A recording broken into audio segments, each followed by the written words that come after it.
Chapter 1452, Dharmic Breaking Bow. Chapter 1452, Dharmic Breaking Bow. The Kacharati Dao fire descended, and another half-martial ancestor of Enigma Palace died. Half-martial ancestor Qian Tian and the others were also in the Dao fire and defended with all their might. All of them had ugly expressions and were drenched in sweat. On the other side, Yin Beichen clashed against Heavenly Secrets. Under normal circumstances, after cultivating the Hatred Sutra and Ajura Sutra, Yin Beichen's combat strength should be even above Heavenly Secrets. However, he was injured, and coupled with the fact that Heavenly Secrets had many methods, the two of them were in a stalemate, and it was difficult to determine the victor within a short period of time. Su Zimo controlled the Kacharati Dao fire, and Dharmic powers surged endlessly. Burn it! In Su Zimo's consciousness, the creation lotus platform spun slowly and released rays of light that circled around the black-haired essence spirit, nourishing it and replenishing its power. If not for the creation lotus platform, Su Zimo would have collapsed a long time ago. The Kacharati Dao fire burned into the skies and trapped the remaining 8 half-martial ancestors of Enigma Palace within, causing the flames to burn stronger and more exuberant. Everyone, I don't want to be enemies with Enigma Palace, Su Zimo said in a deep voice. As long as you stay in the Dao fire quietly, you won't be in any danger. He was not Yin Beichen after all. He could still maintain his composure. Nobody knew if this matter was done by Heavenly Secrets alone or masterminded by Enigma Palace. At the end of the day, Su Zimo was on good terms with Lin Xuanji. Furthermore, he had interacted with an old man from Enigma Palace, and the latter did not seem like a bad person. As long as Lin Xuanji or the old man appeared, today's matter should end. Desolate Marshal, you killed a half-martial ancestor of our sect, and you expect to stay out of things? Half-martial ancestor Qian Tian sneered. Half-martial ancestor Divine Turtle Dove said coldly, "That's right, Desolate Marshal. You killed my spirit beast and barged into my palace. You and the Azura will have to die here today. The two of you had better shut up." Su Zimo's gaze was icy as he said slowly, "Otherwise, I'll send the two of you on your way first." Humph. Right then, a cold harumph sounded from Enigma Palace with immense rage and endless might. "You're Desolate Marshal? You sure are cocky to act so brazenly in front of Enigma Palace." Accompanied by that shout, a figure rose slowly from Enigma Palace, emitting an endless might as his burning gaze landed on Su Zimo. Palace Lord. Half-martial ancestor Qian Tian and the others were delighted and exclaimed when they saw that figure. This was the current Palace Lord of Enigma Palace, half-martial ancestor Qing Zhe. Desolate Marshal, you're finished. Half-martial ancestor Divine Turtle Dove turned to look at Su Zimo with a mocking expression and smiled. The Palace Lord was initially in seclusion. Now that you've alarmed him, even immortals won't be able to save you. I'll burn you first. Su Zimo channeled his essence spirit, and the Kacharati Dao fire intensified, surging towards half-martial ancestor Divine Turtle Dove. Half-martial ancestor Qian Tian and the others hurriedly attacked and helped half-martial ancestor Divine Turtle Dove defend against Su Zimo's attack. Right then, the Palace Lord of Enigma Palace, half-martial ancestor Qing Zhe, took out a gigantic bow from his storage bag. It was green all over and resembled jade. When the jade bow was taken out, the Dharmic powers in the void seemed to be drawn towards it. Su Zimo furrowed his brows slightly. It was an extremely special bow that he seemed to have seen in an ancient book. Suddenly, half-martial ancestor Qing Zhe picked up the jade bow and drew the bowstring. The bow was like a full moon. However, there was no arrow on the bow. In Su Zimo's confusion, the Dharmic powers around half-martial ancestor Qing Zhe surged towards his fingertip as though they had gone mad. In the blink of an eye, a Dharmic power arrow was condensed on the bowstring. As for the Dharmic powers around half-martial ancestor Qing Zhe, they were sucked dry by the jade bow. The moment that Dharmic power arrow was formed, Su Zimo's hairs stood on end. Swoosh! Half-martial ancestor Qing Zhe released his hand, and the arrow tore through the air. It was not aimed at Su Zimo, but the ancient unique treasure, the mystic magnet mountain, that was in midair. Boom! There was a loud bang. It was deafening. The mystic magnet mountain that was 1,000 feet tall was shot down from midair by the Dharmic power arrow. It shrank continuously, and its glow dimmed as it fell to the ground. The many Dharmic weapons that were initially sucked on the mystic magnet mountain broke free and returned to the control of many mighty figures of Enigma Palace. The mighty figures of Enigma Palace were invigorated. Without the restriction of the mystic magnet mountain, Ming Zhen and Demoness Ji's situation began to turn grim. Zimo, watch out. That's one of the unique treasures, the Dharmic breaking bow. Right then, Demoness Ji's voice sounded. Su Zimo let out a look of realization as he finally recalled the origin of that bow. The Dharmic breaking bow was one of the unique treasures and was ranked alongside the mystic magnet mountain. However, among the 7 unique treasures, the Dharmic breaking bow was the number 1 in offense. More importantly, a single arrow from the Dharmic breaking bow could break all Dharmic arts. No Dharmic art could withstand a single blow from the Dharmic breaking bow. After shooting the mystic magnet mountain, half-martial Ancestor Qing Zai's gaze turned towards Su Zimo. You're next. Although his voice was calm, it possessed a supreme might that was unquestionable. Suddenly, half-martial Ancestor Qing Zai drew his bow. Another Dharmic power arrow condensed on his bow and absorbed all the Dharmic powers in the surroundings. Swoosh! The arrow tore through the air and passed through the Kacharati Dao fire. A terrifying scene unfolded. Everywhere the arrow passed, it absorbed the surrounding Dharmic powers fanatically. Even the Kacharati Dao fire could not defend against it. The arrow was extremely fast and passed through the Kacharati Dao fire. Instead of diminishing, its power climbed to its limits. However, the Kacharati Dao fire was already extinguished. The Dharmic power of the Dao fire was completely absorbed by the arrow and naturally could not burn the latter. An arrow was enough to destroy the Kacharati Dao fire. Furthermore, the power of the arrow became even more terrifying after absorbing the Dharmic power of the Kacharati Dao fire. In the blink of an eye, it arrived before Su Zimo. It was too fast. Even with his spirit perception, Su Zimo could not react in time. The creation lotus platform was in his consciousness, nourishing his essence spirit and could not be taken out in time. Su Zimo could only raise his hands and try to grab the arrow. Fufu, you overestimate yourself? Half-martial Ancestor Qing Zai sneered when he saw that. Bang! In a flash, Su Zimo closed his palm and grabbed the Dharmic power arrow. However, the power of that arrow was way too strong. Even Su Zimo could not grab it at all, and could only try his best to negate some of the power of the arrow. Swoosh! The arrow pierced through his hands. Su Zimo's palm was torn by the arrow and was dripping with blood. The arrow pierced right into Su Zimo's chest. It flew out of his back. The Grade 7 Green Lotus True Body was almost indestructible. However, it was pierced by the Dharmic breaking bow with a single arrow. Normally speaking, the power of the Dharmic breaking bow would not have reached this level. However, the reason why the Dharmic breaking bow could become an ancient unique treasure was because the arrow could absorb Dharmic powers to strengthen itself.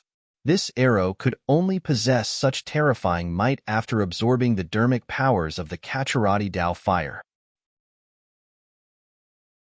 Chapter 1453, Essence Spirit Fight. Chapter 1453, Essence Spirit Fight. A bloody hole appeared on Su Zimo's chest and blood gushed out like a fountain. Zimo! Demoness Ji exclaimed with deep worry in her beautiful eyes. Su Zimo stood in midair with a cold expression, as though he could not feel any pain at all. He merely looked at the Palace Lord of Enigma Palace, half-martial Ancestor Qing Zai, who was not far away. The Green Lotus True Body had never suffered such a serious injury after transforming into a Grade 7 creation Green Lotus. If it was anyone else, that arrow that pierced their chest would have destroyed all life in their body. However, Su Zimo's Green Lotus True Body was equivalent to a Grade 7 creation Green Lotus with exuberant vitality. Even after receiving such a serious injury, his vitality surged and healed his wounds wildly. This Dharmic breaking bow was troublesome to deal with. Any Dharmic art released would be absorbed by the Dharmic breaking bow and turned into its power. However, Su Zimo believed that no matter how strong a Dharmic weapon was, it would definitely have flaws. Right then, Su Zimo's heart skipped a beat as he vaguely realized something. Lapse. Time lapse. As an ancient unique treasure, the bow that was shot out was not a true arrow, but a Dharmic power arrow. In other words, activating the Dharmic breaking bow was equivalent to activating a Dharmic art. For the same Dharmic art to be activated again, there had to be a time lapse for the essence spirit to catch a breather. The logic was the same as how one had to retract their fist before making a second punch after punching. In fact, some of the more terrifying Dharmic arts required a longer lapse. After half-martial ancestor Qing Zhe shot the mystic magnet mountain, he did not shoot a second arrow immediately. Instead, he waited for a moment before shooting a second arrow at Su Zimo. At that moment, half-martial ancestor Qing Zhe did not attack immediately as well after shooting the second arrow. Although the lapse was short, Su Zimo noticed it still. Desolate Martial, you're quite capable to defend against an arrow from the Dharmic breaking bow. Half-martial ancestor Qing Zhe said indifferently, however, I'll take your life with this second arrow. I don't think you have a chance anymore. Su Zimo's gaze intensified as he touched his glabella gently with his fingers. Closing his sword finger, he pointed towards half-martial ancestor Qing Zhe and shouted, Green Lotus Sword, slash. Beams of green light spewed out. The 63 green lotus seeds rapidly formed a sword in midair and slashed towards half-martial ancestor Qing Zhe. This was a killing technique targeted at the essence spirit and was one of Su Zimo's strongest trump cards. Among his peers, Monk Daming was the only one who could defend against that killing move unscathed. MMM? Half-martial ancestor Qing Zhe's expression changed slightly. He could naturally sense the terrifying sharpness of the green lotus sword. Before it arrived, his essence spirit already felt a vague pain. Mystic firmament slash. Half-martial ancestor Qing Zhe did not dare to be careless and hurriedly condensed his spirit consciousness to release an essence spirit secret skill to defend against it. Lunatic. Half-martial ancestor Qian Tian cursed. This desolate martial is truly a lunatic. Usually, essence spirit secret skills were not used casually at their cultivation realm. Fights between essence spirits were the most dangerous. Once their essence spirits suffered any damage, they might never be able to advance to the Mahayana realm in their lifetime. There was an insurmountable chasm between the conjoint body and Mahayana realm. Even with the cultivation realm of a half-martial ancestor as a buffer, it was still extremely difficult for one to truly advance to the Mahayana realm. Typically, after cultivating to the half-martial ancestor realm, they would enter seclusion in the sect and work hard to comprehend heaven and earth, divine powers, and attempt to break through to the Mahayana realm. Therefore, there were very few traces of half-martial ancestors in the cultivation world. If Su Zimo had not appeared out of nowhere and was invincible against his peers such that conjoint body mighty figures could not do anything to him, these half-martial ancestors would not have appeared.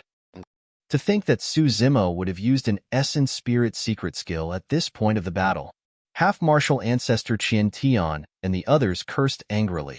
However, they could not stand by idly and hurriedly condense their spirit consciousnesses to release their essence spirit secret skills. Essence spirit secret skills burst forth one after another and attacked Su Zimo. In a flash, Su Zimo charged towards half-martial ancestor Qing Zhe. At the same time, he conjured a secret skill once more and tapped his glabella to withdraw a spirit consciousness whip that shone with electric arcs. Spirit vanquishing whip. Piak. Su Zimo swung the whip and whipped an essence spirit secret skill, causing it to dissipate on the spot into emptiness. Ugh! The expression of the half-martial ancestor of Enigma Palace changed as he grunted. His essence spirit endured quite a shock in his consciousness. The Thunder Emperor's essence spirit secret skill. Half-martial ancestor Li Hong had a grim expression and recognized it quickly. Piak, piak, piak. Su Zimo swung the spirit vanquishing whip and it only dispersed after crushing 4 essence spirit secret skills. He had just entered the conjoint body realm, and it was already his limit to release such an attack with the Thunder Emperor's secret skill. There were 4 other Essence Spirit secret skills from the half-martial ancestors of Enigma Palace. Normally, it should be enough to kill Su Zimo.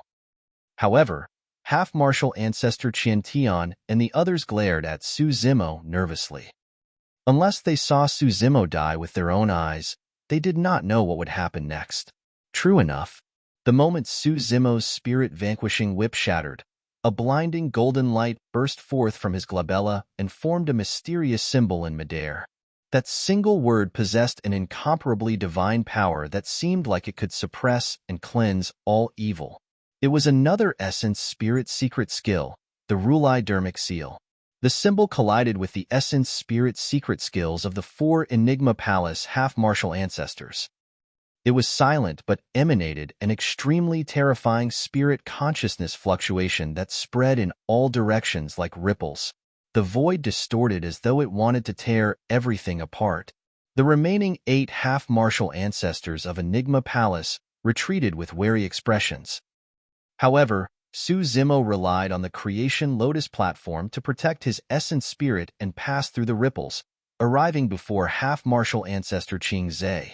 At the same time, half-martial ancestor Qing Zhe's mystic firmament collided with the Green Lotus sword as well. The collision of the 2 powers seemed to have frozen the world.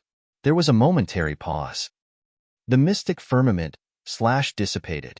The Green Lotus sword scattered down as well, turning into dark green lotus seeds that returned to Su Zimo's consciousness. After dissipating, the green lotus seeds could recover their vitality after returning to the Creation Lotus platform to be nourished for a short period of time. However, the essence spirit of half-martial ancestor Qing Zhe received an immense shock in this essence spirit fight. In fact, a faint scar appeared on his essence spirit. His essence spirit was injured. Although the wounds on the essence spirit were thin, it was extremely difficult to recover, and there was a high chance it would require years of recuperation. If he could not recover completely, he would be stuck at the half-martial ancestor realm forever and would never be able to advance to the ancestor realm. Desolate martial. Half-martial ancestor Qing Zhe was enraged and raised the Dharmic breaking bow in his hands, wanting to shoot a 3rd arrow. Right then, his vision blurred and a figure descended before him. The figure attacked right away and released an extremely tragic aura. Half-martial ancestor Qing Zhe had not expected Su Zimo to close in after the essence spirit fight. He did not even have time to release his Dharmic breaking bow. That was also a weakness of the Dharmic bow. If he was closed in, the ancient unique treasure would become a burden. Chapter 1454, Bao Snatch, Invincible. Chapter 1454, Bao Snatch, Invincible. Half-martial ancestor Qing Zhe channeled his blood qi and punched in reverse towards Su Zimo's fist as well. Bang! The 2 fists collided. In fact, both he and Su Zimo could hear the jarring sound of their bones grinding against flesh. It was an even split. A tremendous recoil burst forth. A look of mockery flashed through half-martial ancestor Qing Zhe's eyes. Using the recoil, he retreated rapidly, wanting to distance himself from Su Zimo. All of a sudden, his expression changed. After the 2 fists collided, Su Zimo's fist suddenly turned into a palm and became soft. He went from extreme toughness to extreme gentleness without any sluggishness. The soft palm landed on half-martial ancestor Qing Zhe's fist and coiled and trembled. An extremely terrifying power burst forth. Half-martial ancestor Qing Zhe could clearly sense that his arm was being torn apart by a distortion and felt a piercing pain. "Ah!" he shrieked. The flesh on his arm exploded and his entire arm turned into a blood mist. Su Zimo strode forward and extended both hands. In a flash, he grabbed the 2 arms of half-martial ancestor Qing Zhe and thrust his knees forward like a sprinting stallion, charging forward viciously. Although the Green Lotus true body was not as strong as the Dragon Phoenix body, the killing techniques of the mystic classic of the 12 demon kings of the great wilderness were still unusually terrifying when used. Snap! Half-martial ancestor Qing Zai's chest caved in deeply. Under the impact of the two different powers, his arms were torn off by Su Zimo and blood gushed out in an extremely tragic manner. Half-martial ancestor Qing Zai cried out in pain once more with a pale expression. His body that lost his arms trembled slightly in midair, almost convulsing. This sudden change stunned many experts present. The moment half-martial ancestor Qing Zai appeared, he suppressed the situation in a domineering manner and almost shot Su Zimo to death. Nobody expected the tides to reverse in the blink of an eye. Half-martial ancestor Qing Zai was closed in by Su Zimo and was nearly killed. Despite being severely injured, half-martial ancestor Qing Zai could still stand in midair and channel his Dharmic powers fanatically. His two arms regrew at a speed visible to the naked eye. The broken bones in his chest were healing rapidly as well. The sound of a tsunami echoed from within the body of half-martial ancestor Qing Zai. Tsunami blood. Combat strength was definitely not the most important factor for someone to oversee Enigma Palace and become its lord. That was because the palace lord had to manage a massive sect and deal with many complicated matters.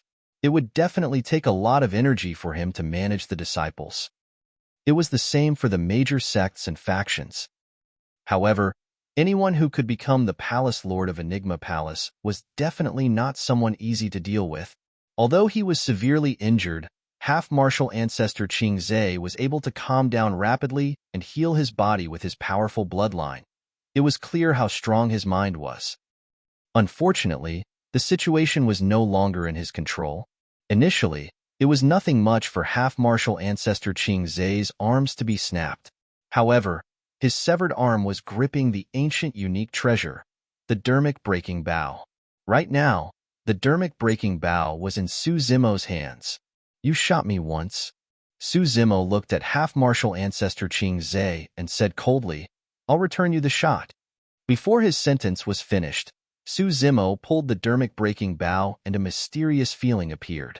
Dharmic powers gathered wildly at his fingertips. In the blink of an eye, a Dharmic power arrow appeared. Half-martial ancestor Qing Zai's expression changed starkly. Swoosh! His bow was like a full moon and the arrows were like shooting stars. The Dharmic power arrow tore through the air at an astonishing speed and tore through the void, absorbing all the Dharmic powers in the surroundings. The speed of the arrow increased exponentially and was almost upon him. He could not use Dharmic arts to defend against the Dharmic breaking bow's arrow. Otherwise, the power of the Dharmic breaking bow would only increase tremendously. Half-martial ancestor Qing Zai's reaction was extremely fast. A gigantic ancient mirror floated out from his glabella and grew rapidly, blocking in front of him. Boom! The Dharmic power arrow collided with the ancient mirror and let out a loud bang. Crack! Crack! Crack! The ancient mirror shattered instantly. Countless shards flew back and entered half-martial ancestor Qing Zai's body, almost riddling him with holes as blood gushed out. This time round, half-martial ancestor Qing Zai could no longer hold on and fell from midair. His face was pale and his eyes were dim. The cultivators were shocked. When they saw that, the cultivators of Enigma Palace were in an uproar. Some of the low-level cultivators of Enigma Palace could not leave the palace due to their cultivation realms and could only watch the battle from within. However, the scene of their palace lord shot down by a single arrow from Desolate Marshal had a way too huge impact on them. A mighty figure of Enigma Palace hurriedly moved and helped half-martial ancestor Qing Zai up from midair. Attack! Right then, Heavenly Secrets, who was fighting against the Azura, suddenly shouted, "The Dharmic breaking bow requires a lapse and you can't shoot consecutively." Half-martial ancestor Qian Tian and the others reacted and attacked. Bang! Bang! Bang! Powerful Dharmic arts descended once more. That's good as well. I'll let you guys have a taste of the power of this Dharmic breaking bow. Su Zimo said coldly. Under countless gazes, he pulled the bowstring once more and Dharmic powers gathered rapidly as another Dharmic power arrow appeared. Impossible! Even half-martial ancestor Qing Zai exclaimed when he saw that. The Dharmic breaking bow had just fired an arrow. However, the second arrow was condensed in the blink of an eye. Swoosh! The Dharmic power arrow tore through the air and pierced the Dharmic art of a half-martial ancestor of Enigma Palace instantly. The Dharmic art dissipated on the spot, and all the Dharmic powers were absorbed by the Dharmic power arrow. It was even faster and more ferocious. The Dharmic power arrow pierced the chest of the half-martial ancestor of Enigma Palace, burst forth from his body. The terrifying power did not only destroy the life force in the body of the half-martial ancestor of Enigma Palace, it even charged towards his consciousness. The half-martial ancestor of Enigma Palace reacted extremely quickly and escaped with his essence spirit right away. Suzimo ignored that person and turned around. With a lightning gaze, he faced another half-martial ancestor of Enigma Palace and drew the Dharmic breaking bow once more. In the blink of an eye, a third Dharmic power arrow was formed. How could this be? That's impossible. Pissed? Everyone from Enigma Palace gasped in shock as a look of panic finally flashed across their faces. In Suzimo's hands, that ancient unique treasure could be drawn repeatedly to condensed Dharmic power arrows.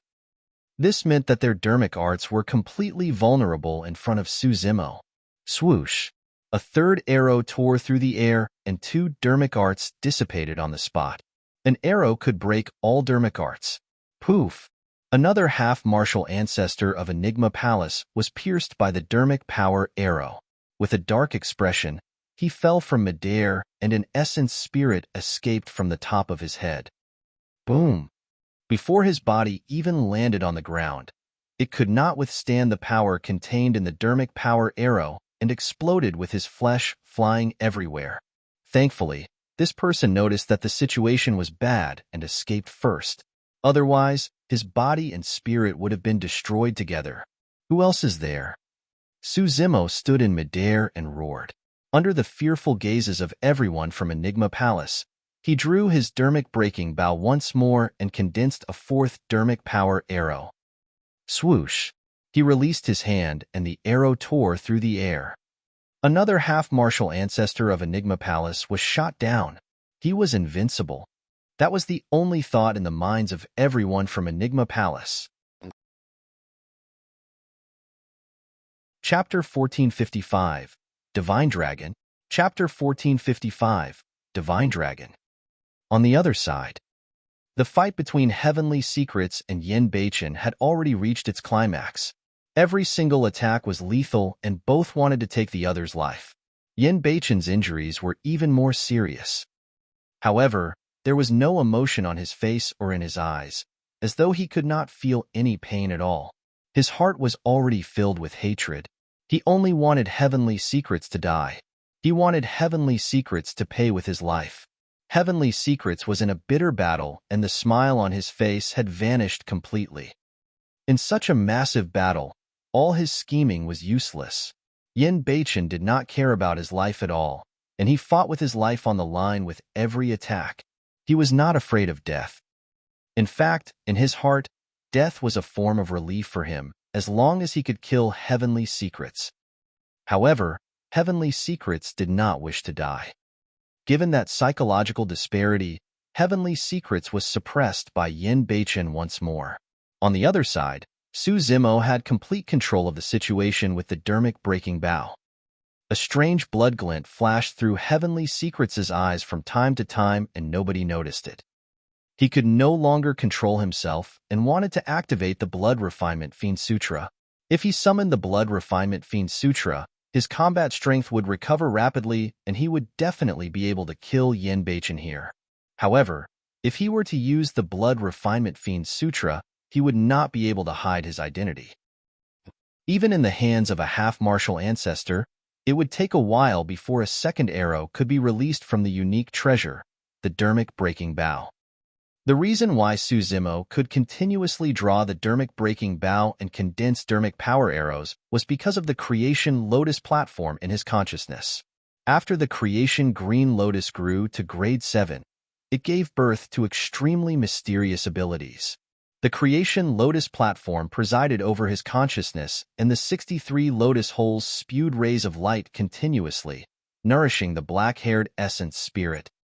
As long as his black-haired essence spirit was strong enough, he could release Dharmic arts continuously. This was the reason why Suzimo could release more than 30 powerful Dharmic arts in one go previously. Although the Dharmic breaking bow was an ancient unique treasure, the arrow that he condensed was a form of Dharmic art. With the help of the Grade 7 creation Lotus platform, the power of the Dharmic breaking bow was pushed to its limits in Suzimo's hands. There were 5 more half-martial ancestors of Enigma Palace with combat strength present. Half-martial ancestor Qian, half-martial ancestor Divine Turtle Dove, and the others were among them. However, the 5 half-martial ancestors did not dare to release any Dharmic arts.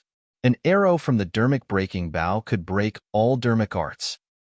Any Dharmic art would not be able to withstand a single blow from the Dharmic breaking bow and would even turn into the power of the bow to injure themselves. Let's fight him in close combat. Half-martial ancestor Qian hollered and exchanged glances with half-martial ancestor Divine Turtle Dove. In a flash, he released an extremely strange movement technique and his figure flickered indeterminately.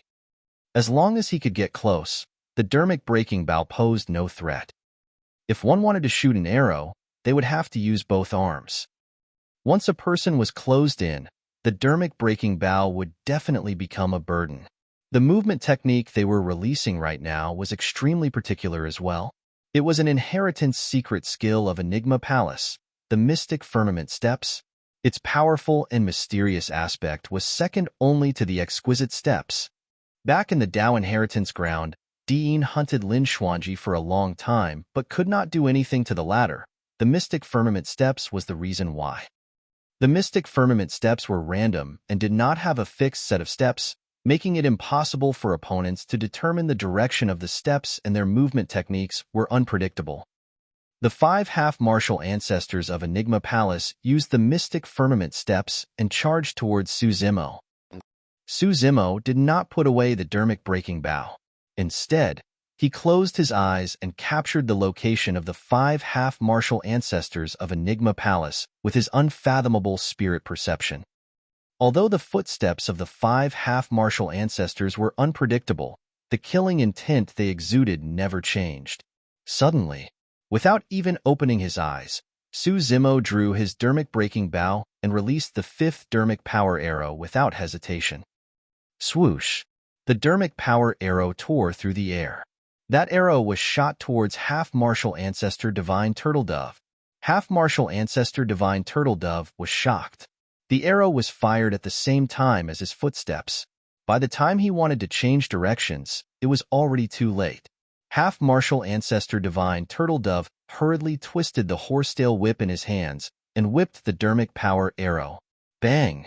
There was a loud bang. The silver threads on half-martial ancestor Divine Turtle Dove's horsetail whip exploded instantly.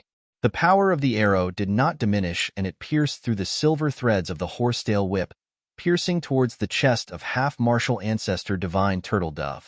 In his fluster, half-martial ancestor Divine Turtle Dove raised his arms. Both arms were ruptured on the spot, and flesh splattered everywhere. Arg! Half-martial ancestor Divine Turtle Dove cried in pain and retreated. Before half-martial ancestor Qian and the other 3 could close into Suzimo, their expressions turned extremely terrible and they froze on the spot. Suzimo turned around and fired another arrow. The 6th arrow. By controlling his Dharmic weapon, half-martial ancestor Qian barely managed to block the arrow. Even then, he spat out a huge mouthful of blood with a dispirited expression. Retreat. There was no way half-martial ancestor Li Hong and the remaining 2 half-martial ancestors dared to advance as they retreated one after another. We can't win him. We can't win him at all. Half-martial ancestor Li Hong shouted as he retreated. The Palace Lord of Enigma Palace, half-martial ancestor Qing Zhe, had consumed a lot of elixirs. With the support of a mighty figure of Enigma Palace, he rested for a while and had already recovered slightly. When he saw the scene on the battlefield, the Palace Lord of Enigma Palace looked a little angry, helpless, and dejected. No matter the outcome of this battle, Enigma Palace's reputation and status would be far inferior compared to before. Enigma Palace had a long history and had never been challenged by any sect or faction since the ancient era. Who would have thought that they would be cornered to this extent by 4 conjoint body mighty figures that came knocking? In truth, it was not Enigma Palace's fault. Right now, the 4 of them could be considered as the 4 strongest monster incarnates of the conjoint body realm, be it Mingzhan, Demoness Ji, or the Azura Yin Beichen. All of them were existences that could overwhelm anyone of the same level.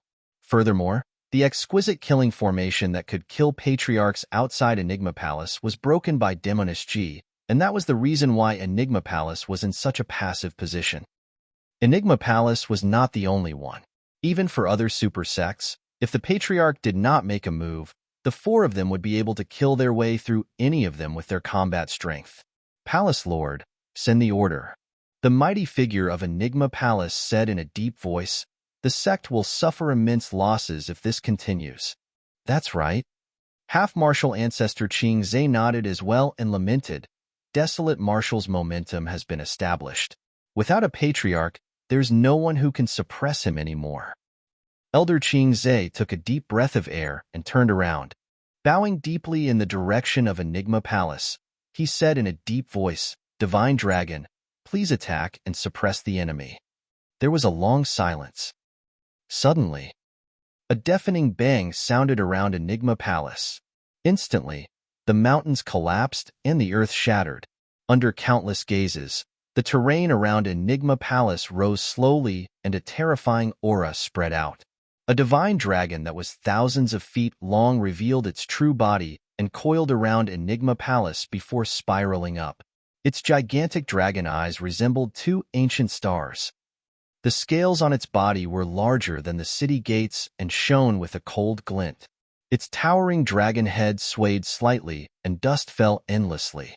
Opening its mouth slightly, it spat out a dragon breath and bared its menacing fangs.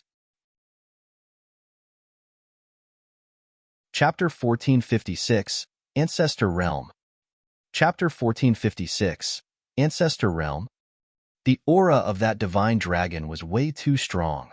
Even from Long Ran and the others, Su Zimo did not feel such pressure. Of course, the main reason was because Long Ran had not transformed into his dragon true body in front of Su Zimo before. However, the divine dragon before him was in its complete dragon form. Su Zimo could not tell the cultivation of the divine dragon. However, he guessed that the divine dragon was at least at the Ancestor Realm. He did not know how long the divine dragon had lived. 50,000 years? 100,000 years? Perhaps it was even longer. The dragon race had a long lifespan that far exceeded the human race. It was only normal for an Ancestor Realm divine dragon to live for hundreds of thousands of years. The divine dragon exuded an ancient aura and had an extremely long beard. When it hung down from its chin, it resembled a galactic river that looked a little old. However, the moment this old dragon appeared, the entire world went silent. The old dragon's body that was thousands of feet tall broke free from the mud and spiraled upwards, watching the cultivators in front of Enigma Palace with a burning gaze. The gaze seemed like it was looking at a group of ants. Or rather, if this old dragon were to take a breath of air, all the cultivators in front of Enigma Palace might turn into ashes. Everything went silent. Even the Azura Yin Beichen had no choice but to stop under the pressure of the old dragon. His body trembled slightly as he resisted the immense might of the old dragon. Who would have thought that there was an Ancestor Realm divine dragon sleeping around Enigma Palace? It was Enigma Palace's mystical guardian beast. This was the foundation of Enigma Palace. The exquisite killing formation was only the first line of defense. The second line of defense was this old dragon at the Ancestor Realm. Suddenly, Su Zimo recalled his encounter with Lin Xuanji in the Dragon Bone Valley of the North region. Now that he thought about it, it was not a coincidence that Lin Xuanji came to the Dragon Bone Valley. One of Su Zimo's true bodies was among the dragon race. He knew the temperament of the dragon race the best. The dragon race was prideful. He did not know what sort of an incredible figure Enigma Palace produced in the past to be able to make an Ancestor Realm divine dragon guard this place wholeheartedly. If the Dragon Phoenix true body was here, the current situation would not be a big deal. Even if this old dragon belonged to Enigma Palace, it was a dragon after all, and would not harm the taboo dragon phoenix no matter what. However, it was different for the Green Lotus true body. In the eyes of the old dragon at the Ancestor realm, the Green Lotus true body was no different from other ants. Why did you wake me up? The old dragon's voice sounded and spread to every corner of the heaven-expanding mountain range, shocking everyone with its endless might. Senior Divine Dragon, our sect has encountered a great enemy. Please kill the 4 of them. Half-Martial Ancestor Qing Zhe was extremely respectful and polite to the Divine Dragon as well. After bowing, he said in a deep voice, "Humph." The old dragon harumphed coldly, and the entire world shuddered. Enigma Palace is truly getting worse. To think that you would be rendered completely helpless by 4 conjoint body realm brats that came knocking. As the old dragon spoke, it extended its dragon claws and grabbed towards Su Zimo's group of 4. The dragon claw covered the skies, and its sharp claws were aimed at the heads of Su Zimo's group of 4 without any mistake. The most frightening thing was that Su Zimo's group of 4 could not move at all under the envelopment of the dragon claw, as though they were restrained by an invisible force. This old dragon was way too strong. At his age, he had witnessed countless changes and bloodshed in Tianhuang mainland. Killing Su Zimo's group of 4 was as simple as crushing 4 ants. In midair, Yen Beichen's eyes were filled with endless hatred. He was indignant. A smile reappeared on Heavenly Secrets' face. The more furious Yen Beichen was, the more amused he was. "Azura, you've lost?" Heavenly Secrets smiled gently and made a beheading gesture. Heavenly Secrets. Yen Beichen had an enraged expression and his body trembled. The hatred fiend saber buzzed and trembled, but he could not break free from the shackles on his body. Suddenly, the dragon claw paused in midair and did not descend. A look of confusion flashed through the old dragon's eyes as he frowned slightly and hesitated. Thereafter, under the gazes of half-martial Ancestor Qing Zhe and the others, the old dragon retracted its dragon claw slowly. The shackles on Su Zimo's group of 4 gradually dispersed as well.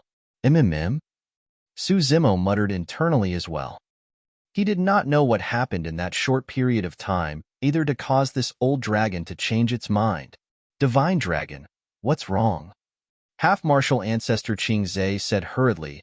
The 4 of them barged into Enigma Palace and shattered the mountain gate steel, killing a few mighty figures of Enigma Palace and severely injuring many half-martial ancestors. "Divine Dragon, please kill the 4 of them. I won't be interfering in this matter anymore." The old dragon said inexplicably and returned to the ground. It closed its dragon eyes and lay dormant without moving. "Divine Dragon, how can you do that?" Half-martial Ancestor Qing Zhe was anxious and grumbled. Without even opening its eyes, the old dragon said indifferently, "If you continue to talk to me, I'll devour you first." Half-martial Ancestor Qing Zhe was shocked. Although this old dragon was Enigma Palace's mystic guardian divine beast, it was not restricted by the sect rules. If he was truly devoured alive, there was nothing he could do. Even the palace lord of Enigma Palace could not understand what was going on, let alone the others. Only Heavenly Secrets frowned slightly in deep thought. The old dragon sprawled on the ground and suddenly shook its head. 2 long streams of air spewed from its nostrils and dust billowed. Nobody noticed that 3 sleazy figures were hiding in the hair on the old dragon's neck and were almost flung off. The 3 figures were not even as thick as the old dragon's beard and were hidden among them without anyone noticing. The 3 of them were Lin Xuanji, Little Fatty, and Shi Jian, who had escaped from underground. "Thank you, Senior Divine Dragon," Lin Xuanji whispered. The old dragon harumphed as a response. The reason why the old dragon stopped in time earlier on was because of Lin Xuanji's persuasion. There were less than 10 cultivators in Enigma Palace who knew this old dragon, and Lin Xuanji was one of them. "Lin Xuanji, you're quite something." Little Fatty hid in the old dragon's beard and was almost scared out of his wits. Now that he snapped out of his stupor, he could not help but say, Get this divine dragon to attack and kill that bullshit Heavenly Secrets. This Heavenly Secrets is always smiling. I can tell that he's not a good person. Kill your head. Lin Xuanji rolled his eyes. Senior Divine Dragon is already giving me face by not interfering. How can he attack someone from Enigma Palace? It's fine if it's just Heavenly Secrets. I suspect that there are others involved. Lin Xuanji's gaze landed on half-martial Ancestor Divine Turtle Dove and half-martial Ancestor Qian Tian as he murmured, I've got to get the old man back given the situation. Otherwise, Brother Su and the others are going to die here. He muttered again. Chapter 1457. You guys, kill yourselves. Chapter 1457. You guys, kill yourselves? What's going on? Could Desolate Marshal truly be someone blessed with great fortune? That's right. He fought and injured so many experts beneath Enigma Palace, and yet, the mystical guardian beast refuses to kill him? When the cultivators of Enigma Palace saw that, they started discussing excitedly. Palace Lord, let's invite the Patriarch back. Half-Martial Ancestor Li Hong had a grim expression as he sent a voice transmission with his spirit consciousness. That's the only way. Half-Martial Ancestor Qing Zhe nodded. Clang, clang. On the other side, the moment Yin Beichen broke free, he charged towards Heavenly Secrets with the Hatred Fiend Saber. Heavenly Secrets was the only one in his eyes. Heavenly Secrets had a calm expression and did not fight Yin Beichen head-on. He retreated with the mystic firmament steps. Swoosh. At the same time, Su Zimo opened his Dharmic breaking bow once more and condensed a Dharmic power arrow. It tore through the air and sealed Heavenly Secrets' escape path instantly. Heavenly Secrets' expression finally changed. Desolate Marshal and the Azura were the two strongest monster incarnates in the current era. Even if he had heaven-defying methods, he could not defend against them. Poof! Although Heavenly Secrets' footsteps were mysterious, his shoulder was still pierced by the Dharmic power arrow, and his entire arm exploded into a blood mist. The Azura slashed down head-on. Heavenly Secrets dodged with all his might, but a bloodied wound appeared on his chest by the Hatred Fiend Saber. His flesh was overturned, and his bones could be seen. Ugh! He grit his teeth and grunted dully, breaking out in cold sweat from the pain. Heavenly Secrets channeled his Dharmic powers, and in the blink of an eye, his severed arm grew once more. However, the wound on his chest was still bleeding endlessly. The Hatred Fiend Saber contained an extremely terrifying fiend chi of hatred, and even the smallest wound was extremely difficult to heal. Heavenly Secrets' blood chi was severely depleted. He retreated continuously with a scarlet glint in his eyes. He could barely hold it in any longer. Kill. Right then, half-martial Ancestor Qian Tian and half-martial Ancestor Divine Turtle Dove charged forward once more. One of them blocked the Azura, while the other charged towards Su Zimo. Humph! The Azura slashed in reverse. The Hatred Fiend Chi and Azura Fiend Chi burst forth instantly and sent half-martial Ancestor Divine Turtle Dove flying. Half-martial Ancestor Divine Turtle Dove spat out blood with a dispirited expression. A blood glint shone in the depths of his eyes as well. Clang! Su Zimo drew his Dharmic breaking bow and fired another arrow. Although that arrow was blocked by the Dharmic weapon of half-martial Ancestor Qian Tian, it could not defend against the terrifying power contained in the arrow. As though he was struck by lightning, the Dharmic weapon left his hands and the flesh on his arms exploded. His body swayed, and he nearly fell from midair.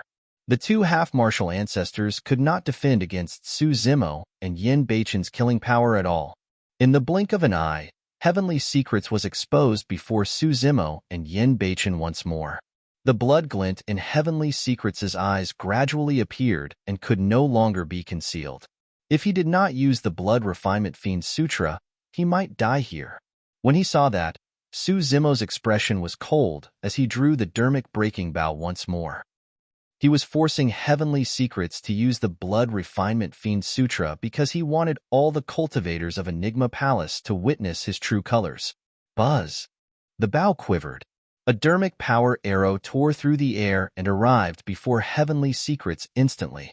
Heavenly Secrets' eyes shone brightly with a blood glint.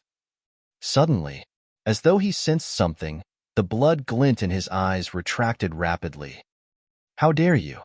An authoritative roar sounded. Immediately after, a gigantic crack appeared in the void beside Heavenly Secrets. It was dark and cold as a palm extended from within and gripped the Dharmic power arrow. Bang! That indestructible Dharmic power arrow was crushed by a bare-handed palm. Suzumo's heart skipped a beat. Right then, a figure walked out slowly from the gigantic crack. With a scrawny face and a slender figure, he wore a Taoist robe and strode out with hands behind his back. It was only when that person walked out from the crack that the pitch-black crack gradually closed. This method definitely surpassed the strength of a conjoint body or even a half-martial ancestor, a Mahayana Patriarch. For example, the reason why the 9 immortal sects, 7 fiend sects, and 6 Buddhist monasteries were called super sects was not only because they had ancient inheritances and strong foundations. More than that, it was because those sects had Mahayana Patriarchs backing them. Furthermore, they had more than one. In fact, some of the super sects even had emperors. However, these Mahayana Patriarchs almost never revealed themselves and rarely appeared in the cultivation world. Even if anything major happened in the sect, Mahayana Patriarchs would not appear. In the eyes of a Mahayana Patriarch, there was only one thing that was important: to become an emperor. Everything else was insignificant. Furthermore, now that they were at the Mahayana realm, they were no longer bothered about most secular things in the cultivation world. The birth of a paragon and monster incarnate was nothing in the eyes of a Mahayana Patriarch. Throughout history, there had been way too many cultivators who became paragons and monster incarnates. However, there were extremely few who could truly advance to the Mahayana realm. One would only be qualified to converse with them side by side after advancing to the Mahayana realm. Therefore, Mahayana Patriarchs would only come out of seclusion if their sects met with a calamity or danger of annihilation. Initially, half-martial ancestor Qing Zhe thought that he could suppress Suzumo and the others completely with his methods. To think that the situation would develop to such an extent. Left with no other choice, he could only send a message to invite the patriarch of the sect back. "Greetings, Patriarch Qing Cheng." When half-martial ancestor Qing Zhe, half-martial ancestor Li Hong, and the others saw the skinny cultivator, they bowed and shouted. Half-martial ancestor Qing Zhe was the descendant of Patriarch Qing Cheng. Although the difference between them was only a single cultivation realm, Patriarch Qing Cheng was countless years older than half-martial ancestor Qing Zhe. "The Patriarch has appeared." "That's a Mahayana Patriarch. I've never seen one ever since I joined Enigma Palace." The cultivators of Enigma Palace were shocked. "What's going on?"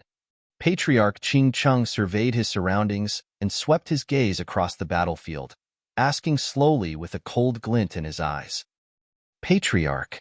Half-martial ancestor Qing Zhe said hurriedly.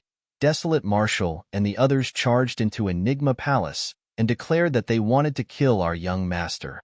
Furthermore, they destroyed the steel of the mountain gate and killed a few mighty figures of Enigma Palace while injuring many half-martial ancestors. This desolate Marshal is lawless and even snatched my Dharmic breaking bow.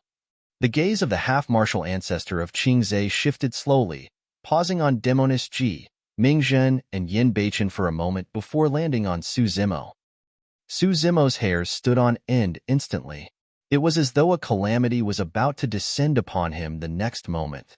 This was a Mahayana Patriarch who had comprehended divine powers. There was a world of a difference between him and a half-martial ancestor who had only comprehended a trace of divine powers. If Patriarch Qing Cheng wanted to kill him, even his green lotus true body would not be able to defend against it. "You sure are bold to kill cultivators of Enigma Palace," Patriarch Qing Cheng said slowly, expressionlessly. "There's another reason for this." Suzumo took a deep breath of air and withstood the might of the Patriarch, saying in a deep voice, "We're not here because we want to be enemies with Enigma Palace. I don't want to hear you explain." Patriarch Ching Chung shook his head and said indifferently, "You guys, kill yourselves." Chapter 1458, Storyteller. Chapter 1458, Storyteller. The words of a Mahayana patriarch exuded an unquestionable power. It was as though asking Su Zimo and the others to commit suicide was giving them a dignified death. To be fair, Patriarch Ching Chung was not bothered to attack. Although these people were monster incarnates of history, in his eyes, they were nothing but ants. Kill myself? Su Zimo smiled. To think that even a Mahayana patriarch of Enigma Palace would be so biased and oblivious to the truth. Even against a Mahayana patriarch, Su Zimo did not retreat at all and revealed his sharpness. Su Zimo's gaze was dark as he said slowly, "If I kill myself here today, I'll definitely make a comeback in the future. At that time, I'll see who from Enigma Palace can stop me." This was not a threat. Even if his Green Lotus true body died here, he still had two true bodies. The Dragon true body had the backing of the Dragon race and Divine Phoenix Island. By the time Su Zimo made a comeback, even Enigma Palace might not be able to stop him. Patriarch, Desolate Marshal has another clone in the Dragon race and his status is extremely high. He should be the young master of the Dragon race. Half-Marshal Ancestor Ching Zhe said hurriedly. "Oh." Patriarch Ching Chung frowned. That was a little troublesome. Even if Su Zimo was backed by the other super sects, Patriarch Ching Chung would kill him without any qualms. However, if it was the Dragon race, one of the primordial races, he would have to reconsider. After a moment of silence, Patriarch Ching Cheng said indifferently, "I can let you leave, but the three of them still have to die. I don't care what super sects you guys are from. Since you guys fought in front of Enigma Palace, you have to accept punishment." Patriarch Ching Chung had long seen through the cultivation techniques of Yin Beichen, Mingzhan, and Demonistji, and naturally knew where they came from. But today, he had to kill to establish his dominance. Otherwise, the might of Enigma Palace would be gone. You can't kill the three of them either. Su Zimo did not yield at all and glared at Patriarch Ching Chung still, saying in a deep voice. In that short period of time, Half-Marshal Ancestor Ching Zhe had already sent a lot of information about Desolate Marshal to Patriarch Ching Chung secretly. "Desolate Marshal, don't push your luck?" Patriarch Ching Chung sneered, "Even if I don't kill you, you won't be able to live for long either. You'll suffer from the killing badges of the primordial races. The three of you, aren't you going to kill yourselves? Are you waiting for me to make a move personally?" Patriarch Ching Chung ignored Su Zimo and looked at Yin Beichen and the other two, asking indifferently. Yin Beichen's expression was cold as he channeled all the strength in his body and held the Hatred Fiend saber horizontally across his chest. He looked at Patriarch Ching Cheng and released a torrential fiend chi from head to toe. Anyone who stopped him from killing heavenly secrets would be his enemy. Even against a Mahayana patriarch, Yin Beichen dared to raise his saber. However, under the power of a Mahayana patriarch, even the simple act of raising the Hatred Fiend saber seemed to have exhausted all his strength. There was no way he could fight against Patriarch Ching Chung. "Fu." Patriarch Ching Chung smiled indifferently. "The monster incarnate of this generation sure has some guts. To think that he would dare to raise his saber in front of me. That's good as well. I'll send you to hell so that you can meet that fiend Emperor Hatred." The gaze of Patriarch Ching Chung intensified as he suddenly reached out and grabbed towards Yin Beichen. "Ah!" When he saw that, Su Zimo reared his head and howled into the skies. Circulating his blood chi to its limits, he broke free from the might of a Mahayana patriarch and drew his Dharmic breaking bow once more, condensing a Dharmic power arrow that was aimed at Patriarch Ching Chung. Yin Beichen was extremely important to Su Zimo. He had once watched Su Hong leave him helplessly. He would definitely not let that scene happen before him again. Swoosh! The Dharmic power arrow tore through the air and shot towards Patriarch Ching Chung, arriving instantly. The cultivators were shocked. Wasn't Desolate Marshal way too bold? Yin Beichen cultivated the Hatred Sutra and was unable to extricate himself from the hatred.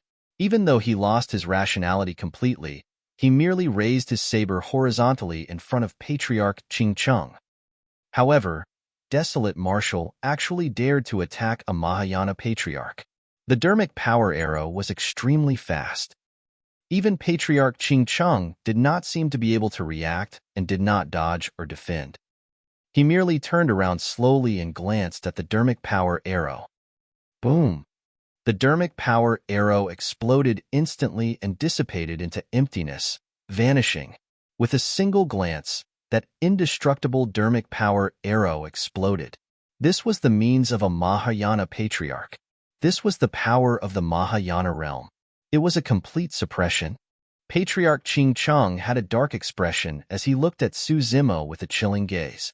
Desolate Marshal, you must be tired of living. You're disrespecting me? Do you really think I won't dare to kill you? The enmity and attention of Patriarch Ching Chung was shifted towards Su Zimo completely after that arrow as a tremendous might enveloped the latter. Against that might, the green lotus true body creaked and his bones felt like they were about to fall apart. Brother Yin, all of you run. Although Su Zimo was expressionless, he sent a voice transmission secretly with his spirit consciousness in a hurried tone. Don't worry about me. I have true bodies elsewhere and I won't die. Foo-foo. Patriarch Ching Chung laughed mockingly. None of you will be able to leave today. He glared at Su Zimo with a cruel expression. Patriarch Ching Chung could even hear Su Zimo's spirit consciousness transmission. I can spare your life since you're backed by the dragon race. However, I have to teach you a lesson. He looked at Su Zimo and said indifferently, your cultivation will be crippled today. Before his sentence was finished, Patriarch Ching Chung patted Su Zimo gently through the void. Swoosh! Although that action was casual, a terrifying gigantic palm appeared in midair and crushed down towards Su Zimo. Before the gigantic palm descended, Su Zimo's body trembled continuously and his 7 orifices bled under the immense pressure. If the cultivation of the green lotus true body was crippled, it would be no different from killing him. Suddenly, without any warning, a figure appeared in front of Su Zimo. It was an old man with a Confucian crown on his head and long robes. He had 3 long whiskers on his face and did not have any immortal aura. Instead, he looked like an ordinary person that roamed around the mortal world. Who wants to cripple his cultivation? The old man with the Confucian crown harumphed gently and asked. That single harumph caused the terrifying palm in midair to dissipate and vanish instantly. Storyteller. When Su Zimo saw the old man, his heart skipped a beat. Although it was only a back view, he recognized him right away. This old man was the storyteller on the streets of the marketplace and forced back a divine dragon outside the capital of Great Zhou. The moment the storyteller appeared, 3 figures leaped out from the divine dragon laying dormant at the side and shouted as well. Old man, you're finally back. I've missed you so much. After a long time, Lin Xuanji dashed over with reddened eyes and tears streaming down his face. Little Fatty and Shi Jian followed behind and stumbled over. Chapter 1459, Bow of the Patriarch. Chapter 1459, Bow of the Patriarch. Lin Xuanji's tears were earth-shaking, and those who did not know better would have thought that something bad had happened. The storyteller's face darkened. The moment Lin Xuanji arrived, he raised his leg and kicked the ladder back. This action did not have the slightest bit of the demeanor of an expert, and it was like a fight between mortals in the marketplace. No matter what, there was nothing strange about the storyteller. That kick gave Little Fatty and Shi Jian a shock. Fuck! Lin Xuanji staggered from the kick and nearly fell from midair. He could not help but grumble, Old man, why did you kick me? Stop pretending. The storyteller pouted his lips. He had completely seen through Lin Xuanji's poor acting skills. With an embarrassed expression, Lin Xuanji wiped away the tear droplets on his face and coughed gently. Although those tears were fake, my longing for you truly extends to the depths of heaven and earth. Humph. The storyteller sneered and glanced askance at Lin Xuanji, saying in disdain, without even having to divine, I can tell from your sorry state that you were set up by others just by thinking with my bum. Little Fatty and Shi Jian were dumbfounded at the sight. This old man truly has no boundaries with his words, and he's even more incredible than Lin Xuanji. He compared his brains to his bum? That's the help that Lin Xuanji sought for? No matter how I look at it, he doesn't seem like an expert. The two of them exchanged glances and muttered internally. Look at you. The storyteller did not seem like he was going to let things go as he scolded. You must have forgotten everything I taught you. The only thing you know to do when you're bullied is to ask me to come back and clean up your mess. I even feel ashamed for you. No matter how thick Lin Xuanji's skin was, he could not withstand the lecture of the storyteller, and his face flushed red. Old man, stop it. The veins on Lin Xuanji's neck popped out as he could not help but argue. I've been locked up for many years and had no intention of asking you for help. If this matter wasn't so serious, I wouldn't have called you back. How dare you talk back? As though he had not heard Lin Xuanji mention that something serious was going on, the storyteller mocked instead. You sure are a fucking embarrassment to be locked up by others for many years. Fuck. Lin Xuanji was at a loss and his face turned purple, wanting nothing more than to dig a hole and hide in it. None of the cultivators present dared to interrupt. This old man did not look decent at all. However, everyone could clearly see that when the old man appeared, he merely harumphed casually and blocked the attack of Patriarch Ching Chung. Furthermore, although the old man was spouting nonsense, Patriarch Ching Chung did not express anything. Naturally, nobody would jump out foolishly instead. Initially, there was a tense situation in front of Enigma Palace. After the storyteller appeared, the tension in the air eased significantly as he scolded Lin Xuanji continuously with a spectrum of terms. Lin Xuanji frowned and shivered in anger. He did not even dare to retort now. Every single sentence he refuted was met by 10 replies from the storyteller. At the side, Demoness G covered her mouth and chuckled. She could not take it anymore and smiled. Senior, there's so many people watching. Give him some face.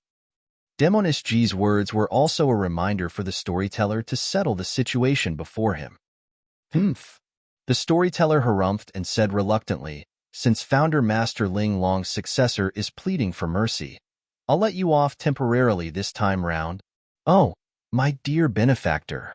Lin Xuanji felt as though he had been pardoned. This time round, he was truly moved to tears as tears streamed down his face. He wanted nothing more than to run to Demoness G and kowtow to her. Su Zimo heaved a sigh of relief as well. In that short period of time, his head throbbed in pain. Greetings, Senior. I'm Desolate Marshal. Su Zimo hurried before the storyteller and bowed.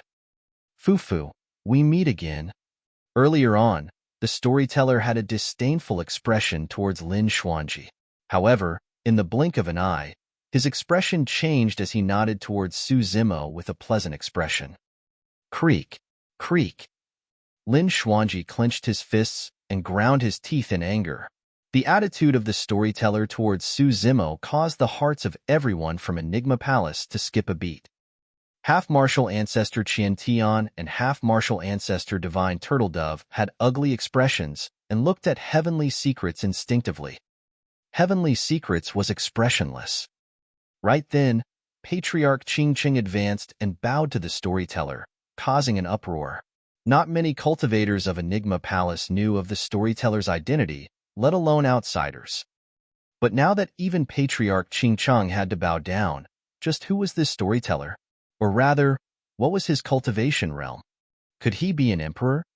Su Zimo was secretly alarmed as well. He had met the storyteller twice, but he did not expect the latter to have such a powerful background. Greetings. The moment Patriarch Ching Chong spoke, the storyteller waved it off and interrupted. Rise? The old storyteller had a disdainful expression towards Lin Xuanji and was delighted towards Su Zimo. Now that he turned to face Patriarch Ching Chong, he had a new expression again. You were the one who wanted to cripple his cultivation earlier on? The storyteller asked indifferently with a calm tone, and no one could guess his emotions. Yes. In front of the storyteller, Patriarch Ching Cheng clearly became a little cautious and no longer had his dominance from earlier on. This desolate marshal fought in front of Enigma Palace. You know that he's desolate marshal? Before he could finish, he was interrupted by the storyteller's question. Although Patriarch Ching Cheng was interrupted twice in a row, there was no displeasure on his face.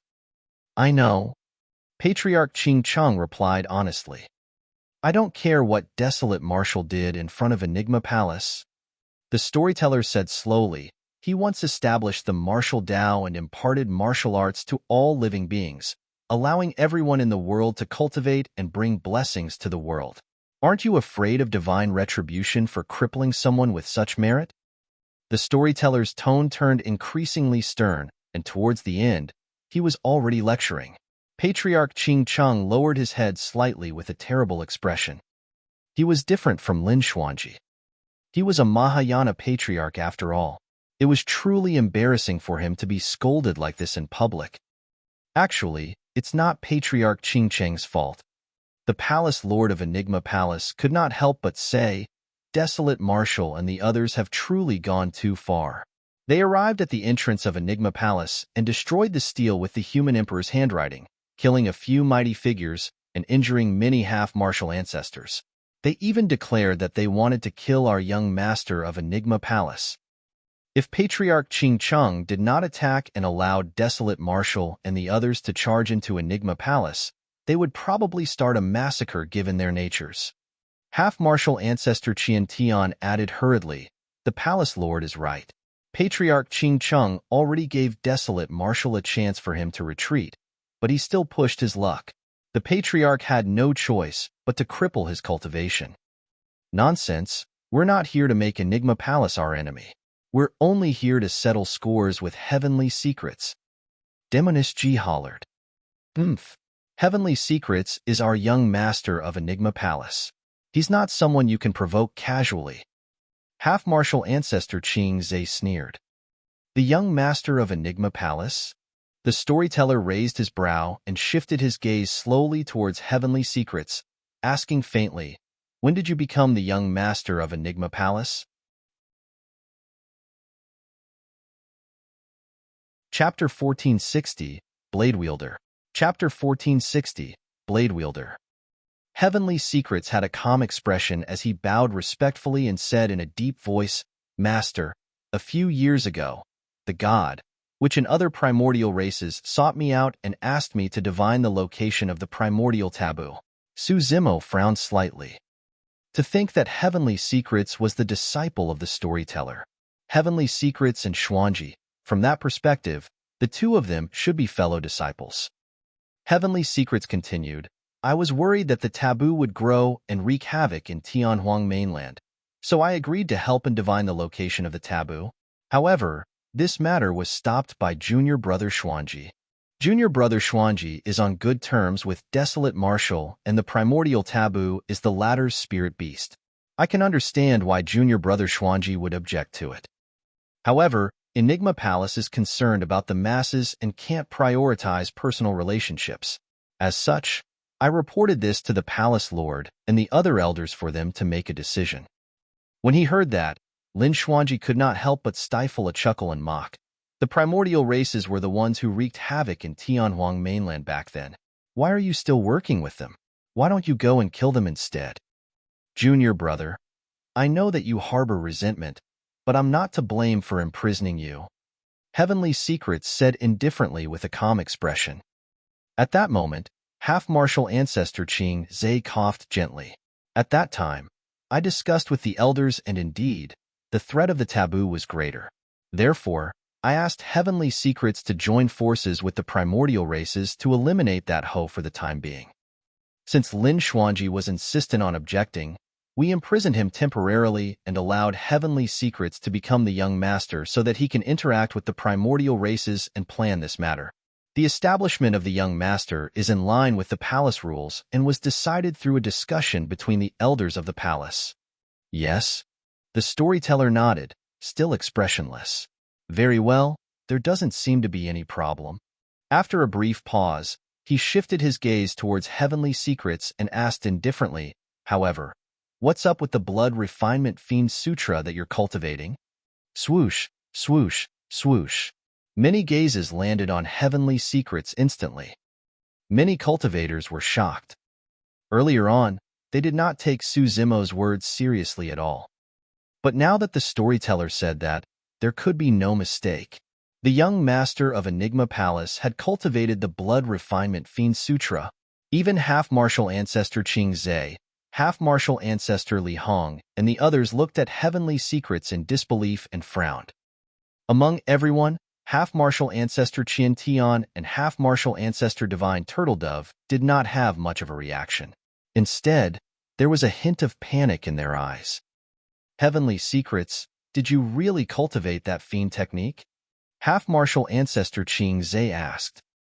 Heavenly secrets had a calm expression. He had expected that he could not hide it from the storyteller.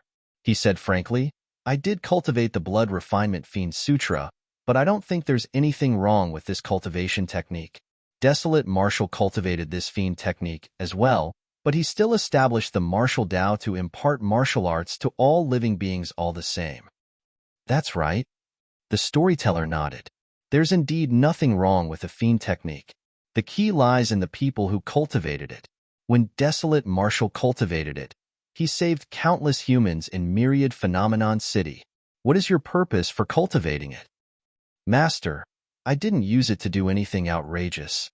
Heavenly Secrets displayed a strong mental fortitude against the storyteller's question and explained in a deep voice without any panic.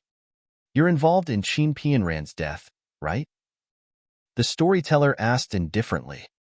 At the mention of that, the hatred fiend qi around Yin Beichen intensified and his eyes shone with endless killing intent. Master Mingjian, Dao Lord Immortal Sword has some personal ties with me. I couldn't reject his request to help. Heavenly Secrets replied, furthermore, I only divined Qin Pianran's location. I did not lay my hands on her the entire time, let alone know that Dao Lord Immortal Sword would kill her. Of course you knew. The storyteller said, moreover, you knew in your heart that with Qin Pianran's death, Yin Beichen will definitely turn into a fiend and become this generation's fiend emperor hatred. Your target was not Qin Pianran the entire time, but Yin Beichen. You wanted the birth of a true Azura so that he could be the first blade in your hands. Yin Beichen was stunned, and his expression changed indeterminately. From time to time, he would frown and his features would contort, as though he was in immense pain. So, right from the beginning, he was someone else's chess piece. Pianran's death was entirely because of him. His fate was not in his control at all. Heavenly Secrets was silent. The storyteller continued, the so-called worry of the taboo wreaking havoc in Tianhuang mainland was merely an excuse. After all, the taboo would become the second blade in your hands. You merely had a single motive for capturing Night Spirit instead of killing it. You wanted to lure out your third blade, Desolate Martial. Your fourth blade was the major sects and factions of the cultivation world. Your fifth blade was the primordial races. The storyteller said slowly, and you, Heavenly Secrets, are the blade wielder behind this. All you had to do was gather the 5 blades at Heaven and Earth Valley to create a wanton massacre. At that time, Heaven and Earth Valley would be filled with mountains of corpses and rivers of blood. No matter which blade was snapped, it won't affect you at all. That's because you'll already be the biggest winner and Heaven and Earth Valley would become the best place for you to cultivate the Blood Refinement Fiend Sutra. Those words were earth-shaking. The cultivators were dumbfounded in shock. Even Demonist Ji, Mingjian, and Lin Xuanji were astounded with widened eyes. Although they had heard about the battle at Heaven and Earth Valley, they did not know that there was a blade wielder manipulating everyone's fates behind the scenes. Even Desolate Martial was his chess piece. Suzimo sighed internally. Initially, he had the same speculation, but he was still unsure about many things. Now that the storyteller had explained it so clearly, he truly understood the entire situation. Heavenly Secrets was indeed terrifying. If not for Monk Daming, Suzimo would have been a chess piece abandoned and sacrificed by Heavenly Secrets. What great expense you went through. The storyteller nodded as well and sighed. Even though the storyteller explained everything, Heavenly Secrets still smiled indifferently without any panic in his eyes. He was frighteningly calm. Heavenly Secrets smiled gently. Master, you're wrong. I didn't refine a single drop of Heaven and Earth Valley's bloodline. That's right. At the mention of this, the storyteller shook his head as well and lamented, Man proposes, but God disposes. You've planned everything, but you never expected that you would become the sixth blade in the hands of others. Those words pierced into Heavenly Secrets' chest like a thorn. Up till this point of his cultivation, he had planned flawlessly and had never made such a huge mistake. The smile on Heavenly Secrets' face gradually vanished. It was only at that moment that a hint of anger and indignance flashed through his eyes. However, they vanished without a trace in the blink of an eye. In Chinese, his name is Tianji. Chapter 1461, A Chance. Chapter 1461, A Chance. Suddenly, Heavenly Secret smiled. Master, at the end of the day, all of this is just your speculation. You can't possibly want to punish me just because of some guesses, right? Very good. As expected of my disciple. The storyteller nodded with a mocking expression. Su Zimo frowned slightly as well. Heavenly Secrets was not wrong. Although what the storyteller said was the truth, it was only his speculation after all. If he wanted to punish Heavenly Secrets in front of everyone just because of some guesses, it would truly be unconvincing. Heavenly Secrets smiled gently. I didn't kill anyone during the Battle of Heaven and Earth Valley. My hands were clean. Although Heavenly Secrets was defeated, it was not to the extent of a complete defeat. As he had said, even if he set up such a huge scheme and plotted against everyone, his hands were not tainted by a single drop of blood. Master, I have nothing to say if you want to punish me. However, I'm indignant if it's just based on your speculation. Heavenly Secrets bowed deeply to the storyteller and said nothing more. I did not harm anyone. If I'm punished, I'm sure the cultivators of the sect will be disheartened by this outcome as well. That's right. It's not entirely Heavenly Secrets' fault for joining forces with the primordial races as well. It was also an outcome decided after a discussion between us elders. Elder Qian Tian and Elder Divine Turtledove stood out to plead for mercy for Heavenly Secrets. Su Zimo sighed internally. This was indeed a problem for the storyteller. After all, there was a master-disciple relationship between the two of them. Even the storyteller would not be able to bear the thought of punishing him with some mere guesses. The storyteller gazed into the distance and remained silent for a long time before saying slowly, naturally, I'm not going to punish you for your crimes. Heavenly Secrets smirked, as though he had expected this outcome. He knew his master way too well. The fact that he dared to do such a thing meant that he had predicted everything. Even the storyteller was part of his plans. After a brief pause, the storyteller changed the topic. However, I've once told you guys that as disciples of Enigma Palace, you should not get embroiled in the strife of the cultivation world. If you get into trouble, settle it yourself. I won't help you. I wouldn't dare to forget your teachings, Master. Heavenly Secrets replied respectfully in a deep voice. Since you've caused trouble today, go and settle it yourself. No one from Enigma Palace is to interfere. The storyteller said indifferently. Su Zimo was stunned. Although the storyteller took into account their relationship as master and disciple, he did not express favoritism. Instead, he gave Heavenly Secrets a chance. Of course, it was also a chance for Yen Beichun. Azura, what do you think? The storyteller asked. Thank you for granting my wish, Senior. Yen Beichun's voice was cold and his eyes shone fiercely. On the other hand, Heavenly Secrets was extremely calm as he said in a deep voice, Master, I seek a fair opportunity. This will be a one-on-one fight. Whether or not it is to the death, no one is allowed to interfere. Heavenly Secrets' words were also a reminder for Su Zimo and the others to not help. Don't worry, I won't punish you if you can survive the Azura's saber. However, I won't save you if you encounter danger either.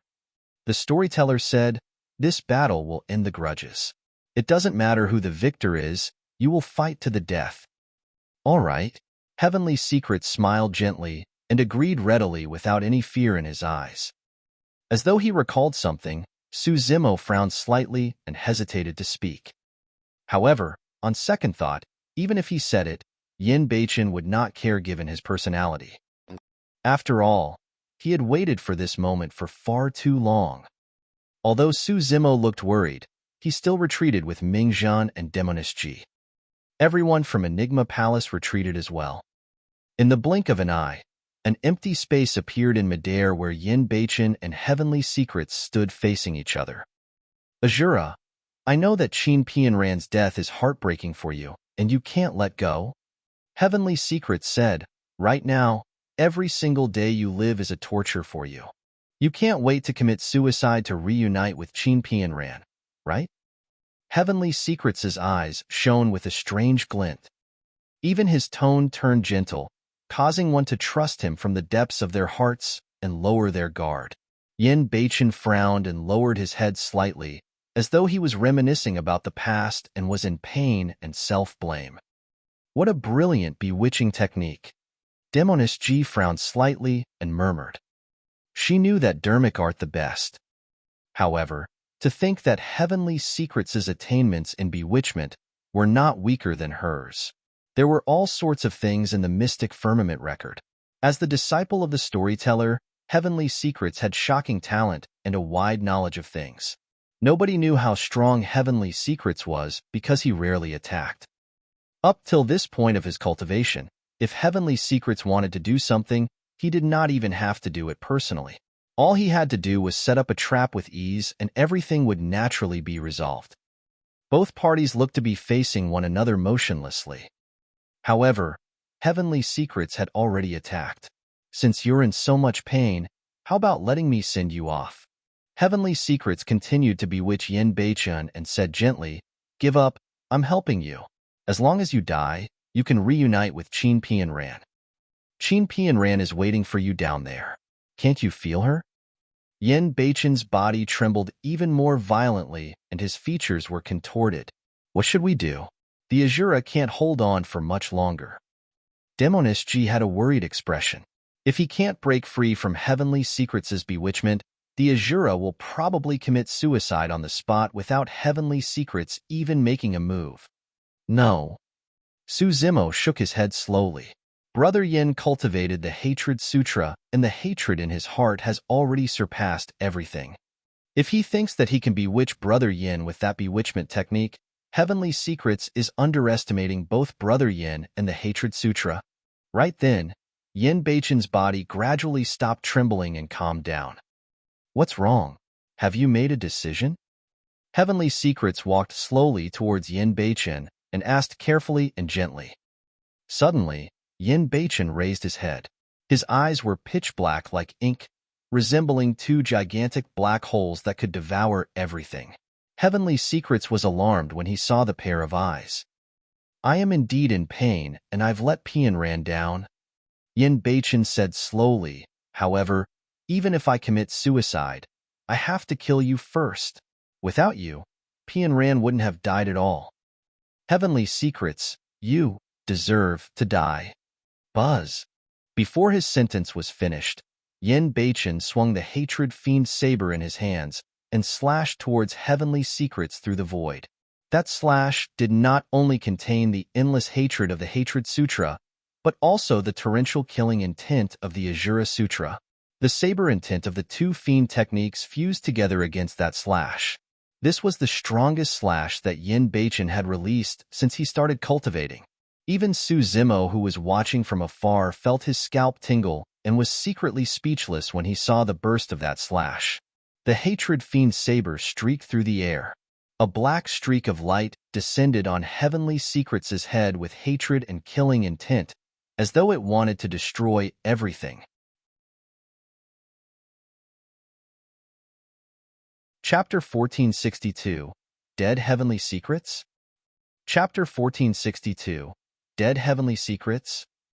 That slash was so terrifying that even Suzimo might not be able to withstand it. Heavenly Secrets retracted his smile with a grim expression.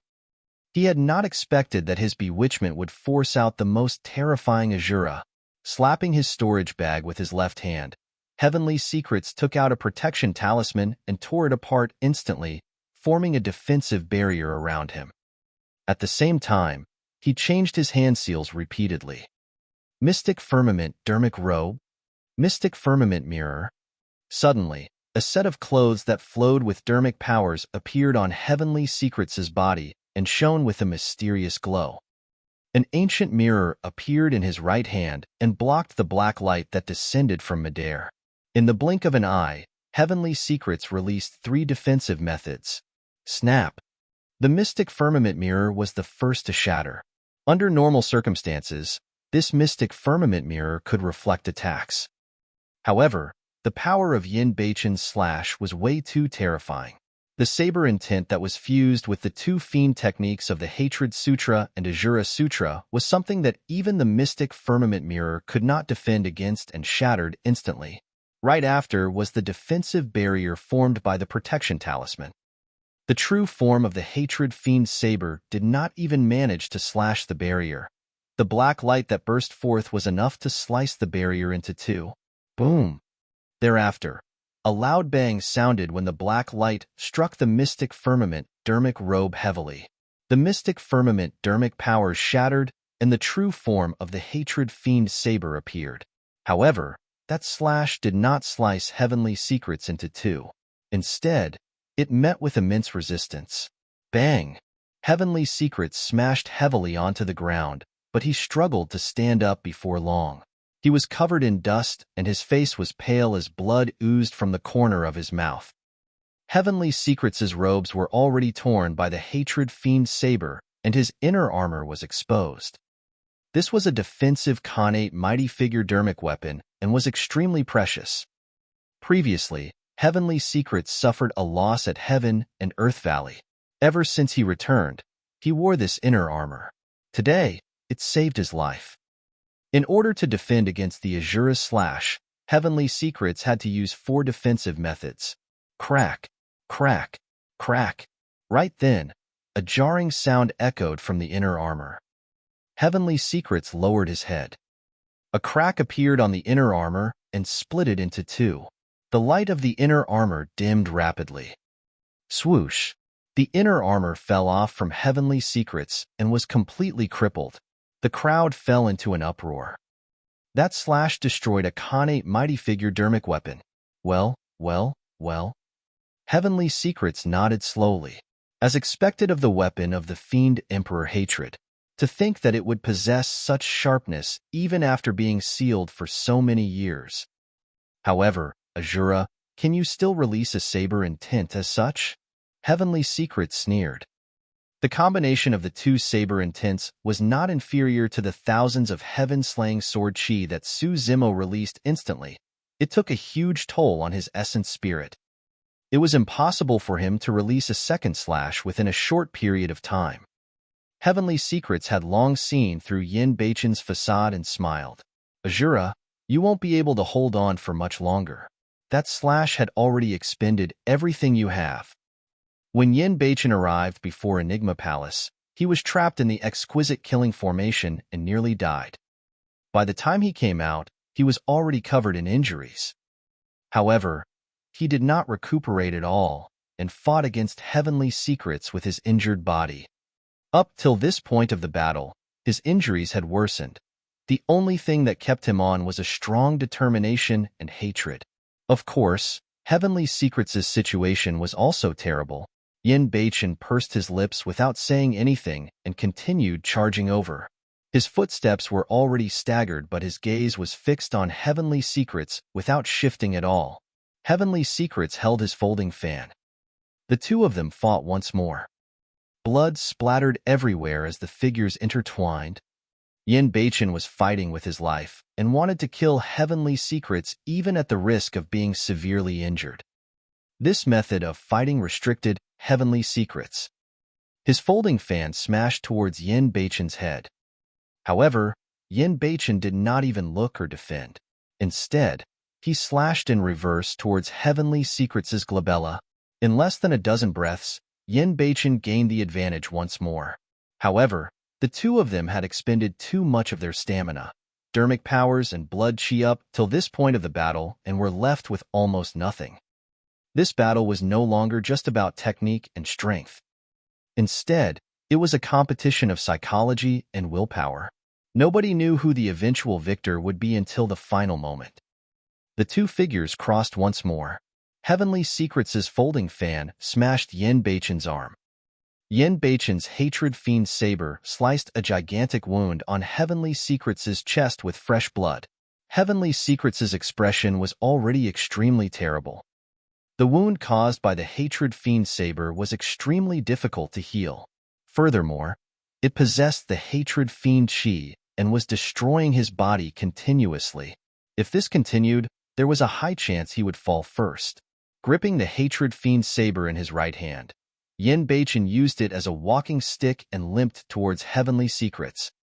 His other arm was slumped at his side, his bones broken. He no longer had any Dharmic powers in his body. It was impossible to repair that broken arm. Even so, the hatred and killing intent in Yin Beichen's eyes did not change at all right from the beginning. That gaze made Heavenly Secrets panic. Finally, he could not hold it in any longer. This was also his final trump card. The Blood Refinement Fiend Sutra. Before the battle, he had specially requested from the Storyteller a fair fight without anyone interfering. The moment he made that request, he was already prepared to use the Blood Refinement Fiend Sutra. Even if he channeled that fiend technique, no one could interfere.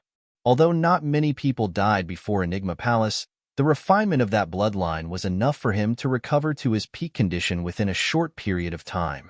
Azura, it's over. Heavenly Secrets looked at the Azura that walked over with a mocking expression. Channeling a mental cultivation technique, his eyes shone with a strange blood glint as he said slowly, Blood Refinement Fiend Sutra. Not good. Su Zimo was alarmed. This was the worry he had before the battle. He knew the Blood Refinement Fiend Sutra the best. If Heavenly Secrets were to release the Blood Refinement Fiend Sutra, he could recover rapidly and there would be no doubt about the outcome of this battle. When he saw that, the Storyteller suddenly sighed and shook his head, his eyes filled with disappointment. Yin Beichen did not seem to have heard what Heavenly Secrets said. Or rather, he did not care at all. No matter the cultivation technique Heavenly Secrets released, there was only a single obsession in his heart, to kill the latter. Yin Beichen continued advancing and arrived before Heavenly Secrets before long. He raised the Hatred Fiend saber and slashed forward. That slash was weak without any saber technique, let alone saber intent. The fact that Yin Beichen could raise the Hatred Fiend saber and slash down with his arm was already his limit.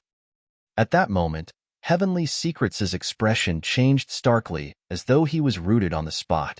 His eyes were widened as though he had seen a ghost. Poof! Under countless gazes, the Hatred Fiend saber slashed at Heavenly Secrets' head and its blade dug into his bones, almost splitting his head into two. That slash even tore through Heavenly Secrets' consciousness. Naturally, even his essence spirit wouldn't be spared. What was going on? Heavenly Secrets was dead? The cultivators present were not the only ones. Even Su Zimo was dumbfounded and looked at everything in disbelief. Chapter 1463, Chess Piece. Chapter 1463, Chess Piece. Yin Beichen was stunned as well. Even he had not expected that his slash could kill Heavenly Secrets. The Hatred Fiend saber tore through Heavenly Secrets' consciousness, and the Hatred Fiend chi on the saber had already surged in. Before long, Heavenly Secrets' essence spirit would be devoured by the Hatred Fiend chi. How could this be? Heavenly Secrets' face was covered in blood as his eyes widened in shock and anger. He muttered repeatedly, "How could this be?" Sigh. The Storyteller sighed deeply with a look of sadness and disappointment in his eyes. "Master, how could this be? How did I lose?" Heavenly Secrets turned slightly and looked at the Storyteller in disbelief. Heavenly Secrets, if you hadn't used the Blood Refinement Fiend Sutra for this battle, it would mean that you still had a conscience. You lost the moment you released that fiend technique? The storyteller sighed once more with a rueful expression. This time round, you've lost completely and utterly. This time round? Heavenly Secrets asked with widened eyes, as though he had thought of something. Suzimo frowned slightly in deep thought as well. Right then, the storyteller added, someone came and refined the bloodline of this place in advance. Mm. Suzimo was shocked. Instantly, he was enlightened. Monk Daming. Earlier on, Monk Daming was here. However, nobody noticed him at all when the cultivators fought in front of Enigma Palace. Monk Daming secretly absorbed all the bloodlines that were scattered here. That was the reason why Heavenly Secrets was stunned the moment he released the Blood Refinement Fiend Sutra. That was because all the bloodlines here had been refined. There was no reaction when he released the Blood Refinement Fiend Sutra. Heavenly Secrets' blood chi was exhausted to begin with. Coupled with the unforeseen event, he was slightly slower and his head was sliced by Yin Beichen. The storyteller had long known about this.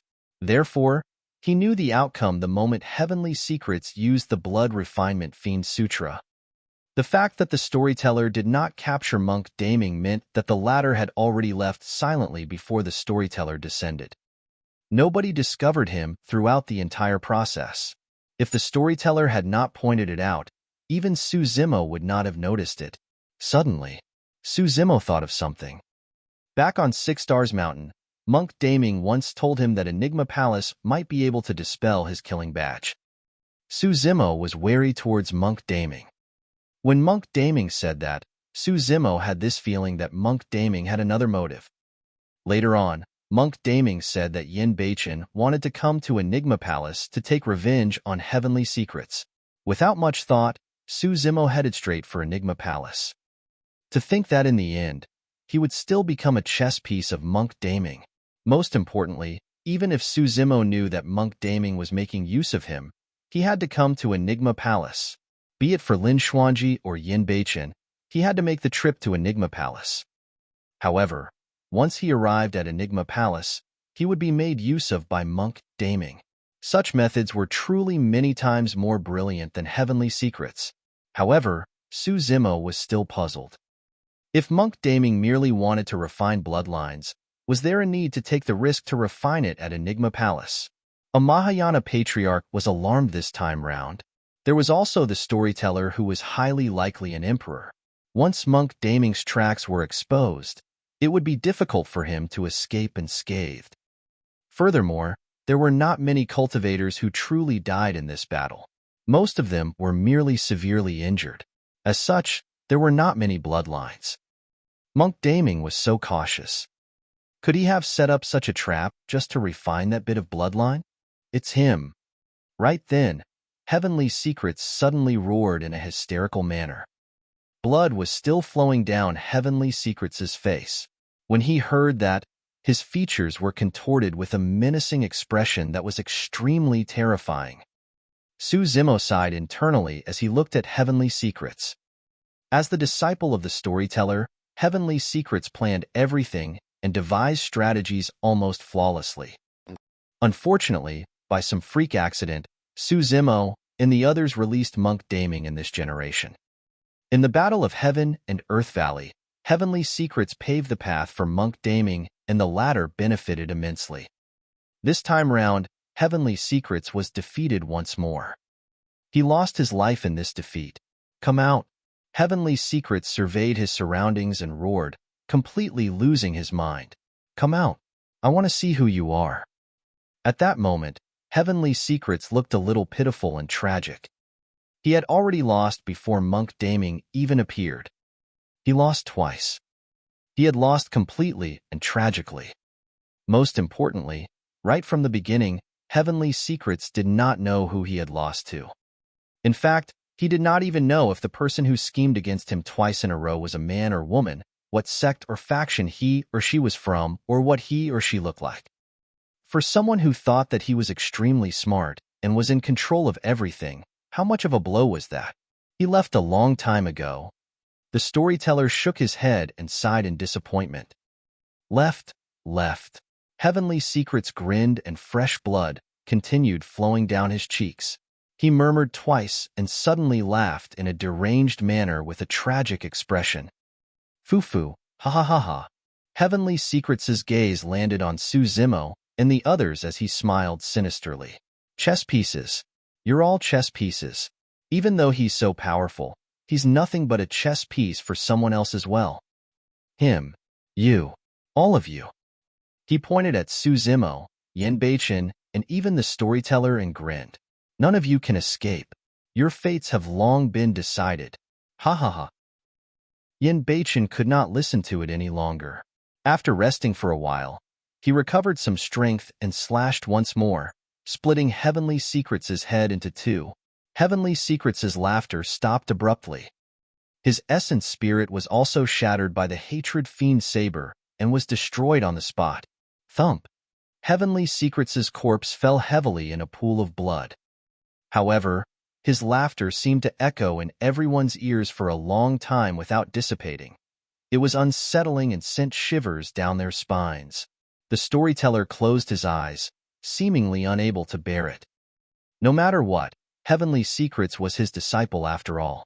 He was filled with guilt and self-blame for the state the latter was in today. Lin Xuanji no longer had his usual cheeky attitude and had a grim expression. He could not help but recall the scenes when he was young and often pestered Heavenly Secrets to play with him. At that time, everything was carefree and warm. No matter what they played, Heavenly Secrets could beat him with ease.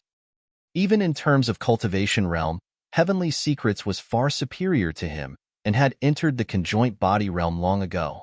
The Storyteller had a total of 4 disciples, and Heavenly Secrets was the most outstanding no matter which aspect he compared them from.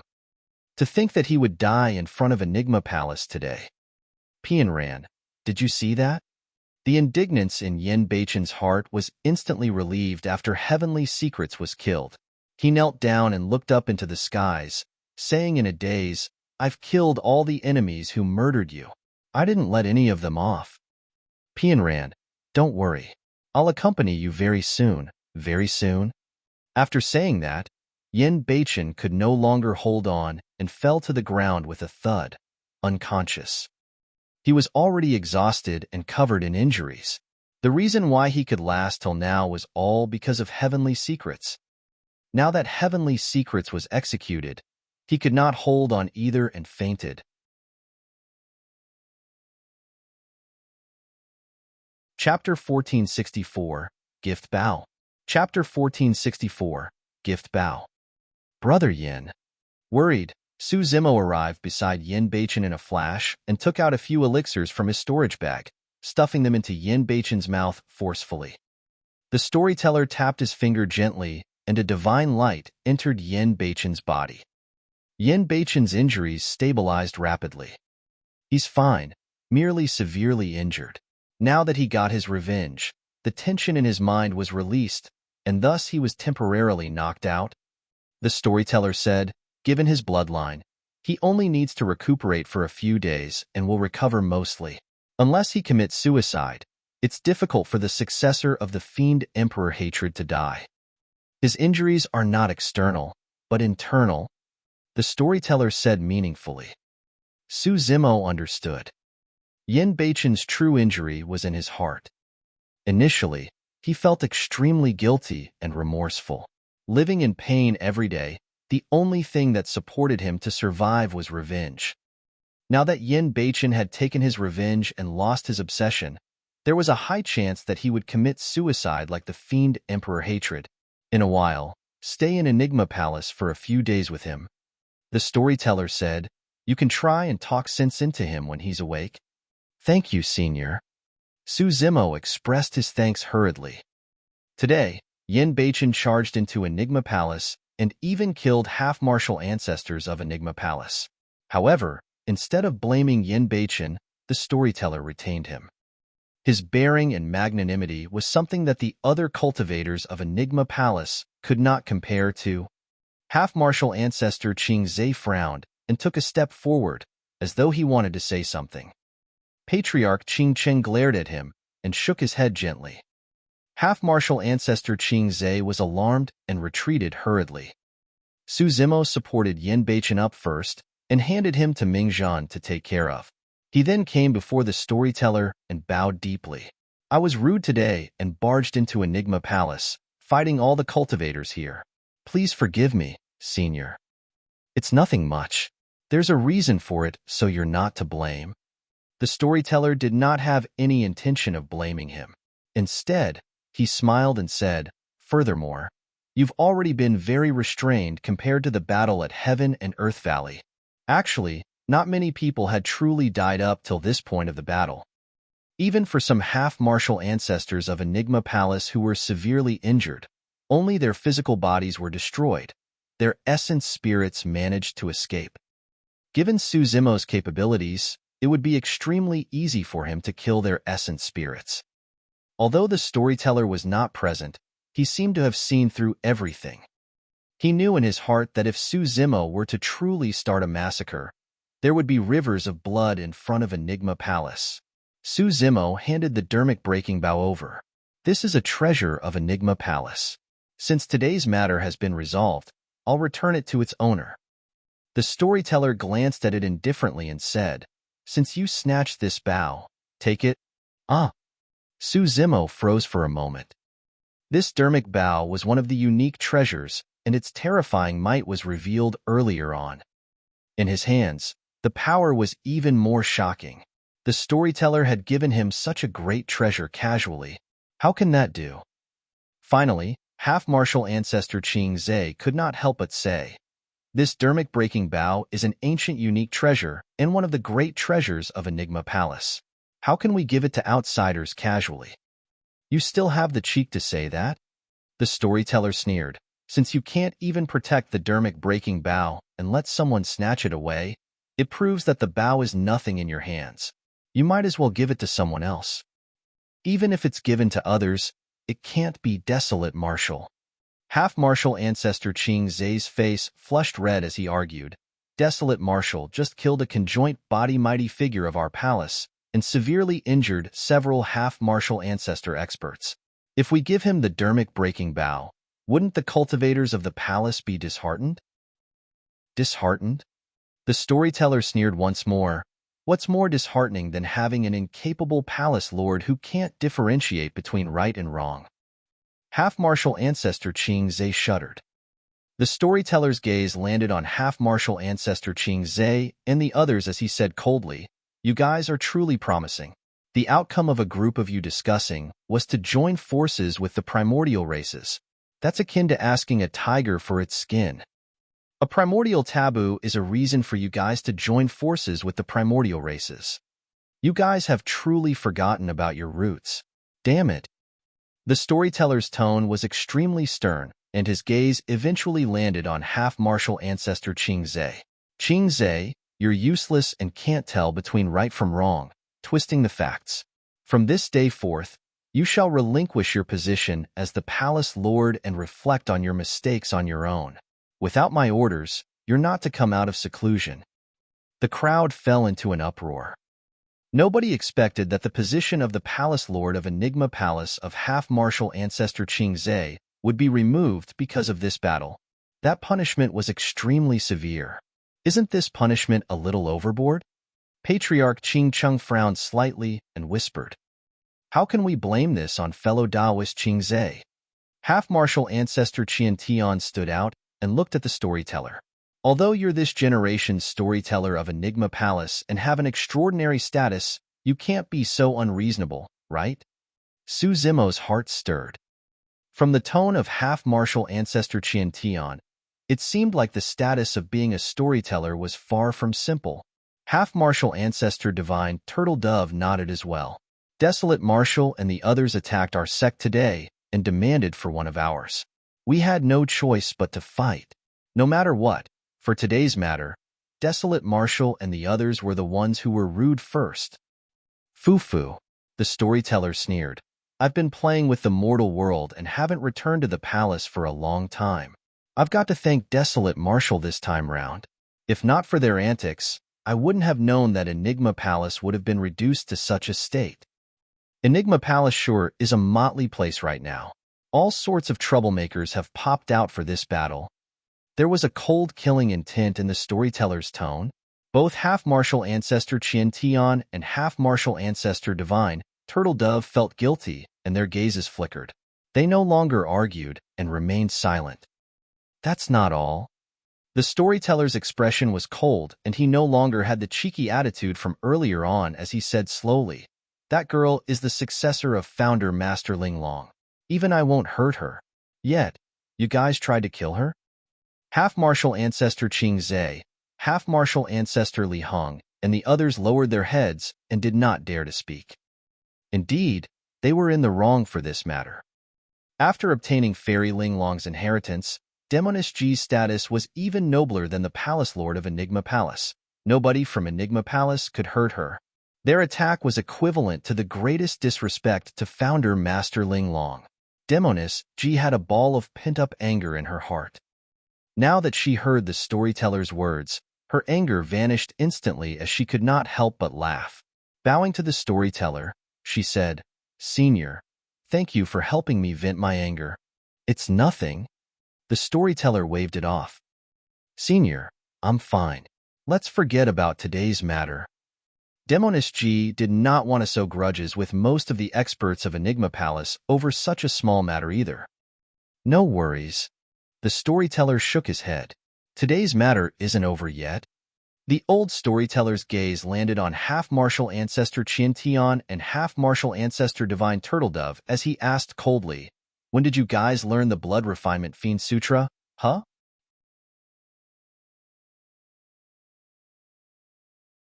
Chapter 1465, Decisive to Kill. Chapter 1465, Decisive to Kill. The expressions of half-martial ancestor Qian Tian and half-martial ancestor Divine Turtle Dove changed starkly. The expressions of half-martial ancestor Qing Zhe, half-martial ancestor Li Hong, and the others changed slightly as well.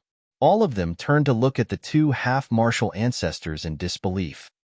The expressions of the two half-martial ancestors, Qian Tian and Divine Turtle Dove, were terrible and unpredictable. In front of the storyteller, they did not even have the courage to lie. "We did cultivate this fiend technique, but that's nothing much, right?" Half-martial ancestor Qian Tian forced a smile and explained, "Enigma Palace covers a wide spectrum of knowledge, and we don't belong to any immortal, Buddhist, or fiend sections. There's no lack of cultivation technique from the fiend sects in our sect as well. Other fiend techniques are nothing much, but don't you guys know what sort of a cultivation technique the Blood Refinement Fiend Sutra is?" The storyteller's gaze was sharp as he said coldly, "Don't you guys know how much of a catastrophe that fiend caused in Tianhuang mainland 40,000 years ago? Once you're tainted by this fiend technique, you'll sink into it. Given your natures, can you control it?" Under the pressure of the storyteller, half-martial ancestor Qian Tian and half-martial ancestor Divine Turtle Dove were already drenched in cold sweat and did not dare to say anything. "Speak. Who imparted this fiend technique to you guys?" The storyteller asked slowly. "Heavenly Secrets. Heavenly Secrets was the one." Half-martial ancestor Divine Turtle Dove could not withstand it and was the first to speak. "We've already lived for more than 15,000 years and started entering our later years. However, we haven't been able to advance to the Mahayana realm for a long time. Heavenly Secrets was the one who came looking for us. He told us that there's a cultivation technique that can help us advance to the Mahayana realm. We only cultivated it to become Mahayana Patriarchs and strengthen our sect's power." No wonder. A look of realization flashed through Lin Xuanji's eyes. In the past 2 years, as long as Heavenly Secrets made a decision, the two half-martial ancestors, Qian Tian and Divine Turtle Dove, would support him with all their might.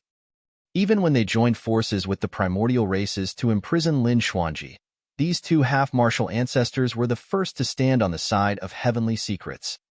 However, although the source of how these two learned their fiend cultivation technique was discovered, they would never know how Heavenly Secrets learned it. The storyteller closed his eyes for a long time before opening them slowly. He looked at the two half-martial ancestors, Qian Tian and Divine Turtle Dove, and said in a deep voice, "The two of you have already committed a grave mistake cultivating this fiend technique. On account of your many years in Enigma Palace, I can spare you this once. However, You'll return everything you've learned in this lifetime to Enigma Palace today.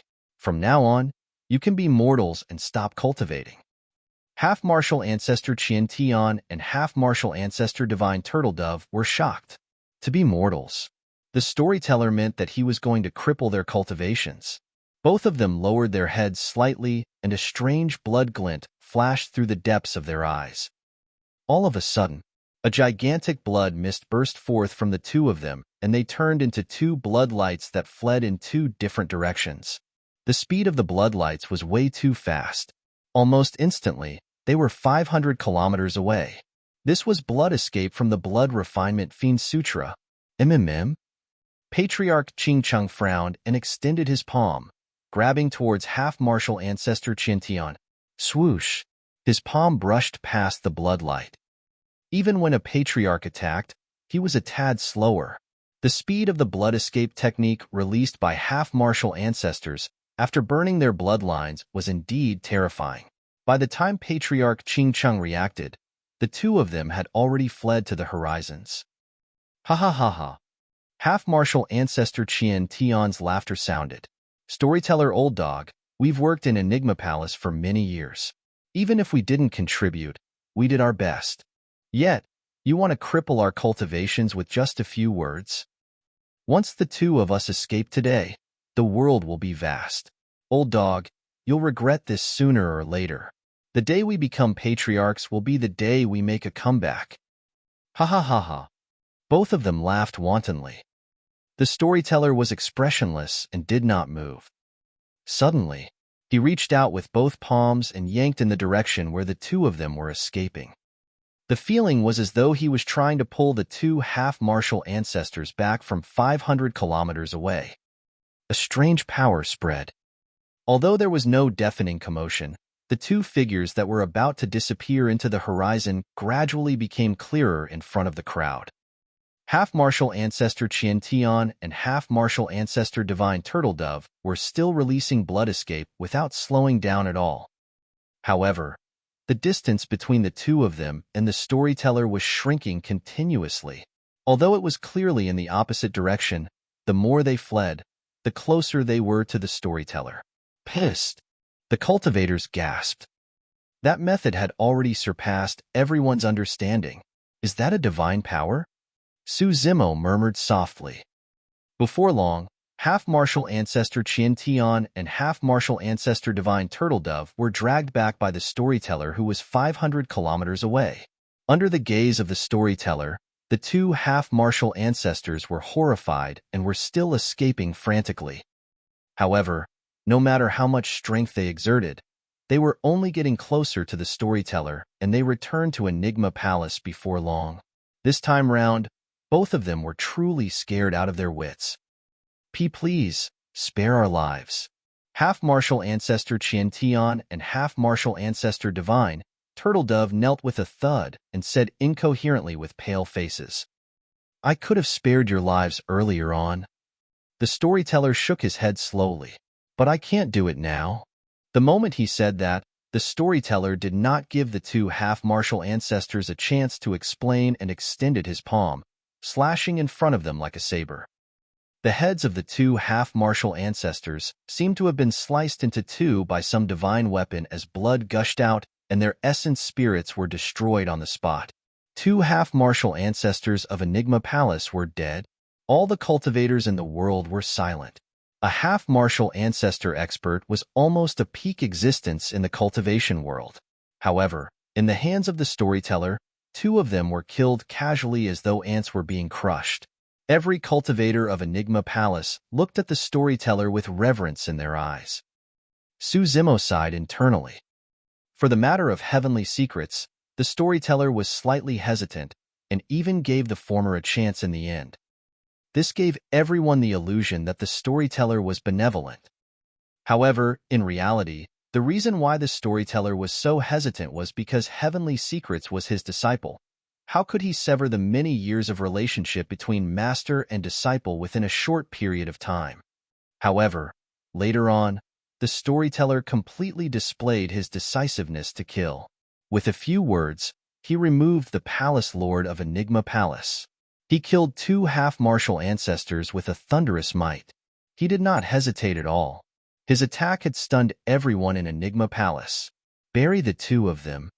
The storyteller waved it off and turned to Suzimo and the others.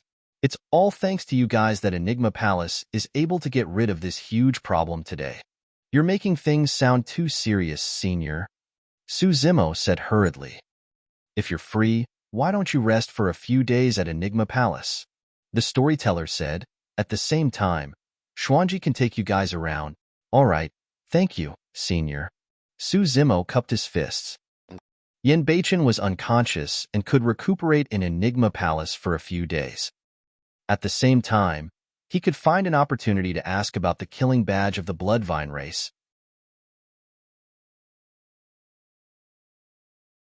Chapter 1466, Dao Inheritance. Chapter 1466, Dao Inheritance. Let's go. Follow me into the palace. The storyteller nodded to Suzimo and the others and said, I'll take my leave now that this is over. Patriarch Qing Cheng bowed slightly to the storyteller and said respectfully, Yes, you can head back. The storyteller waved it off. Patriarch Qing Cheng raised his head and glanced at Suzimo in a seemingly casual manner before turning around. He swiped his palm in the void and created a gigantic crack. In a flash, Patriarch Qing Cheng leaped into the crack and vanished. In the blink of an eye, the crack healed gradually and returned to normal. Tearing the void casually, that's the power of the Mahayana realm.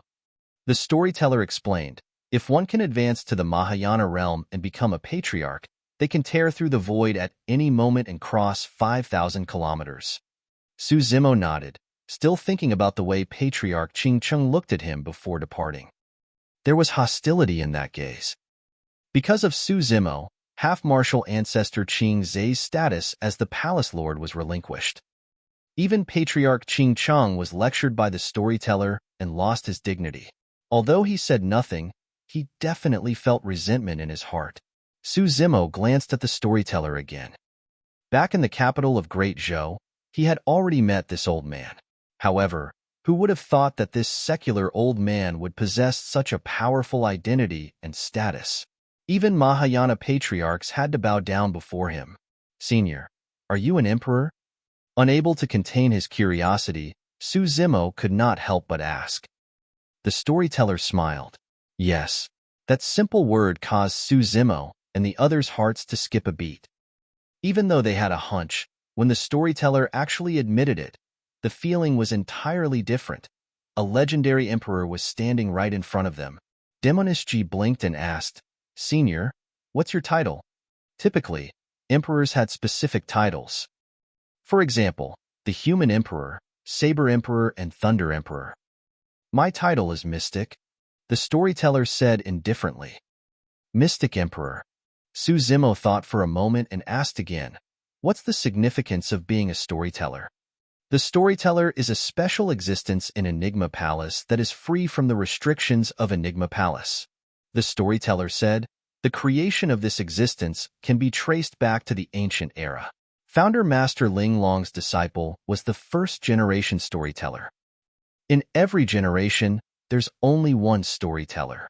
The responsibility of a storyteller is to roam the mortal world and spread stories everywhere. Suzimo had witnessed the storyteller's storytelling process before. Indeed, he was extremely good in his narration and spoke mostly of strange tales of fiends and demons. Previously, he heard a short passage from the side, and it was truly interesting. The storyteller spoke as though everything had truly happened. When he said it, it was as though he was right in the midst of everything and everyone was immersed in it. However, given the high status of the storyteller in Enigma Palace, the fact that his actual responsibility was to roam the mortal world and spread stories was truly incredulous. Why would Enigma Palace set up such an existence? Demonist G asked in confusion. Do you guys know the reason why Fairy Ling Long established Enigma Palace? The storyteller did not reply and asked instead. Suzimo and the others shook their heads. The storyteller said, from the ancient sages, there is the saying of the 3 everlasting values. One can establish their worth in the order of virtues meritorious accomplishments and teachings. Virtues, meritorious accomplishments and teachings. Su Zimo murmured softly in deep thought. The old storyteller continued. The establishment of Enigma Palace was for the sake of establishing teachings. By that, it means for us to record history, continue creating merits, pass down civilization, and inherit the Dao. There are many things that people will gradually forget as time passes. However, Enigma Palace will not forget, and will record them down and pass them down. I roamed the human world for tens of thousands of years and recounted the tragic era of the human race in the primordial era. I recounted the ancient war and the legacy of the emperors. Everything that happened was real and was recorded in Enigma Palace. That's the culture of our human race. Su Zimo and the others were dumbfounded in shock. Su Zimo had not expected that the stories told by the storyteller around the world were not fiction. They were all a real part of history. Less than that, he had not expected that the establishment of Enigma Palace was not for the sake of imparting Dharmic arts and secret skills, but the soul and civilization of the entire human race. That was the true intention of Fairy Ling Long when she established Enigma Palace. The storyteller stopped in his tracks and gazed into the distance, lamenting, "The world has changed. No race will prosper forever." Founder Master Ling Long had long expected that the fortune of the human race would one day decline as well. Perhaps the human race might encounter great calamities and sufferings. However, as long as Enigma Palace is around, the civilization of the human race will continue forever. As long as civilization is not destroyed, humans will rise once more one day.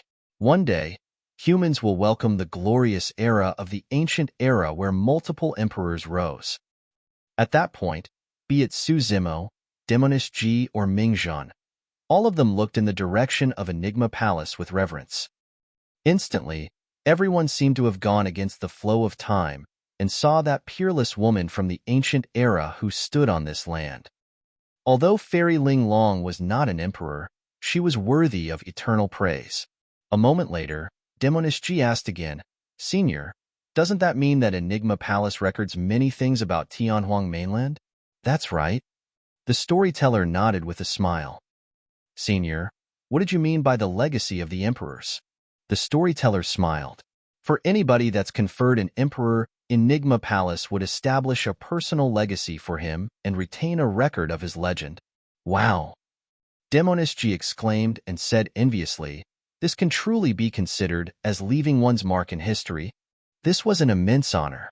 In the cultivation world, the reason why the legends of emperors were widespread was mostly because of Enigma Palace. At that point, the storyteller suddenly turned and looked at Su Zimo with deep anticipation in his eyes. "Desolate Marshal, Enigma Palace has decided to establish a personal legacy for you." "Ah." Su Zimo's heart skipped a beat and he asked instinctively, "Didn't you say that only emperors are qualified for personal legacies?" "Establishing a legacy for you has nothing to do with the status of an emperor. It's because you're Desolate Marshal. You established the martial Dao and imparted martial arts to all living beings." The storyteller said, "Even the ancient emperors did not establish such merit. That alone is worthy of a personal legacy to be passed down through history." Throughout history, Su Zimo was the only one who had a personal legacy, although he was not an emperor. The storyteller continued, "I didn't mention the name of this personal legacy because I don't know what your future accomplishments will be. Perhaps, being an emperor might not even be your endpoint. I hope that I'll have the fortune of completing this legacy in my lifetime. If I can't, I'll have to rely on the next generation storyteller." With that said, the storyteller glanced at Lin Xuanji beside him.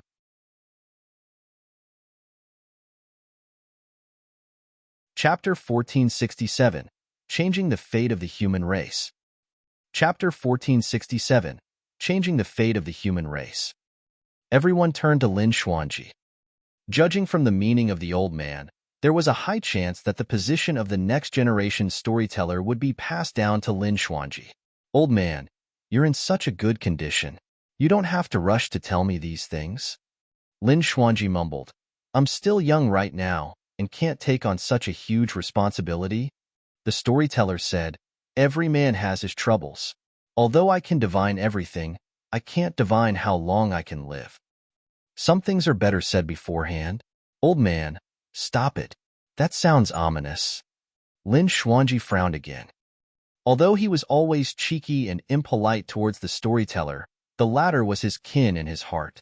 The storyteller smiled and reminisced. I've taken in 4 disciples in my life and arranged you guys in the order of Tian, Di, Xin, Huang. Heavenly Secrets was your eldest senior brother.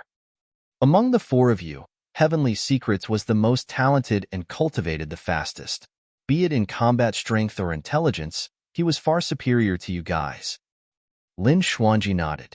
Senior brother is indeed stronger than me. The 4 of you have different personalities. Heavenly Secrets has a calm personality and was the most mature. DG is a little rigid and orderly, not understanding how to adapt. Huangji is honest and kind-hearted. As for you, the old storyteller looked at Lin Xuanji and paused for a moment.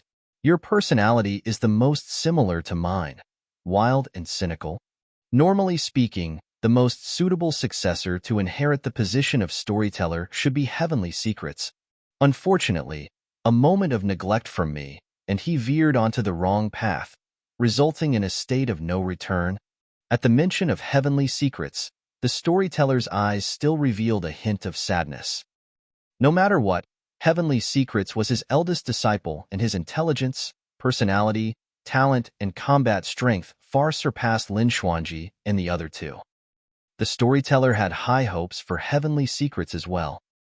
To think that in order to cultivate the blood refinement fiend sutra, Heavenly Secrets schemed against all the experts in the world and created rivers of blood in the battle of Heaven and Earth Valley. Senior, traces of the primordial races have appeared on Tianhuang mainland all these years, and they are restless. It's best for the cultivation world to make preparations beforehand. Su Zimo could not help but say. The storyteller did not reply and glanced sideways. I'm sure you must be very disappointed with the various major sects and factions of the cultivation world, right? Su Zimo did not say anything, but it was a silent acknowledgement. He had experienced many things all these years. The current cultivators no longer had the same tough stance towards the primordial races. Instead, they were filled with fear. Southern Dual Sect of the South region was destroyed by the Bloodvine race, but none of the super sects appeared. Nobody was willing to get involved unless they were personally injured. However, if the major sects and factions maintained the same attitude, the primordial races would leave the Forbidden Grounds sooner or later to invade and kill everywhere in Tianhuang mainland. At that time, who could avoid them? No egg could remain whole if the nest was overturned. Actually, it's not their fault. The storyteller said, firstly, humans have never been threatened for a long time in history. Given such an environment, they will naturally shy from battle. Secondly, the fortune of the human race has indeed fallen in this generation. Be it Mahayana patriarchs or emperors, the number of them is far less than in the ancient era. Some super sects don't even have emperors backing them. There's no way they can fight against the primordial races head-on. Su Zimo nodded. Dapampara Monastery was one of them. The storyteller continued, thirdly and most importantly, the current cultivation world lacks a supreme expert that can lead the human race. In the ancient era, there was a supreme expert like the human emperor. When he called upon the other emperors to gather, none of them would dare to disobey someone like him. But now, the human race lacks an expert as such. Su Zimo gradually understood. The only way of battling the primordial races was by gathering the emperors of the world together. However, what sort of people were the emperors? All of them were top existences in Tianhuang mainland. Without a supreme expert who could suppress and call upon the entire world, who would be willing to bow down? Senior, even you can't do it? Su Zimo asked. No. The storyteller shook his head. Be it in terms of reputation or combat strength, I'm far from that. As the storyteller of Enigma Palace, I might be able to gather some emperors. However, we'll most likely be doomed if we go against the primordial races. Su Zimo frowned deeply with a heavy heart. In that case, there was a high chance that the human race would be suppressed completely if the primordial races joined forces and launched an unprecedented war against the human race. At that time, the primordial races would regain control of Tianhuang mainland. Similar to the primordial era, humans would be enslaved and treated as food without freedom. The storyteller thought for a moment and continued, "Of course, you guys don't have to be overly pessimistic. There are still some variables in this generation after all." With that said, he smiled and looked at Su Zimo. "Me?" Su Zimo froze for a moment. The storyteller nodded. "Firstly, you have a clone that cultivates in the dragon race and has a noble status as the young master of the dragon race. I believe that with your temperament, if the human race is in trouble, your dragon phoenix true body will definitely not sit by idly." Su Zimo nodded. If the human race was truly in trouble, the dragon phoenix true body would do his best to persuade the dragon race to help the human race. The storyteller continued, "Secondly, the birth of the taboos. 2 out of 3 of the great taboos of the primordial era have appeared. Furthermore, right now, both of them are on the side of the human race. Their only weakness is that they have truly yet to grow."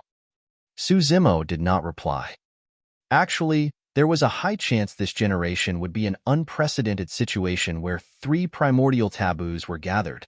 If they had enough time and the 3 primordial taboos grew, the primordial races would definitely have no chance of winning.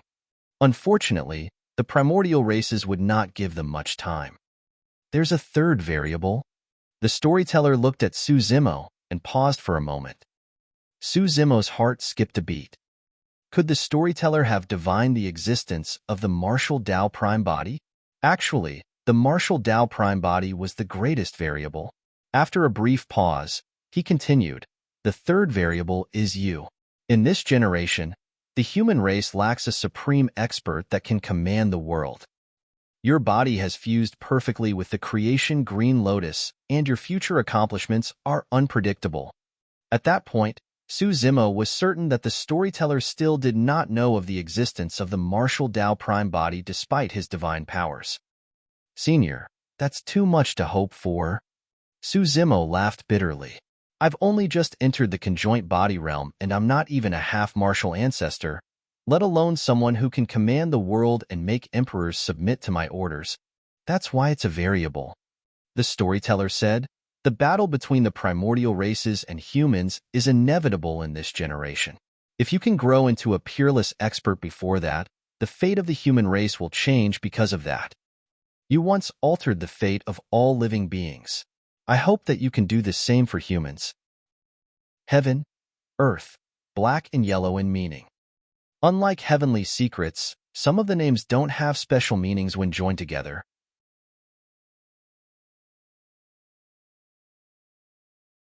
Chapter 1468, Book Robbery. Chapter 1468, Book Robbery. The storyteller had high hopes for Su Zimo. Of course, as the storyteller had said, he was a variable. There was still a long way for Su Zimo to grow to the point where all the emperors in the world would submit to him. But now, the situation on Tianhuang mainland was changing rapidly. Su Zimo did not have much time left. As the storyteller spoke, he led everyone and entered Enigma Palace. From the outside, they could not see the full view of Enigma Palace yet. One could only truly experience the vicissitudes of time after entering the territory of Enigma Palace. The magnitude of emotions was not something that other sects and factions could compare to. "MMM?" Suddenly, the storyteller frowned and exclaimed softly. His gaze shifted and landed on an area of Enigma Palace. Su Zimo looked over as well. A gigantic palace stood in that area. It was 1,000 feet tall and soared into the skies with 9 levels. Each level could accommodate more than 100,000 people.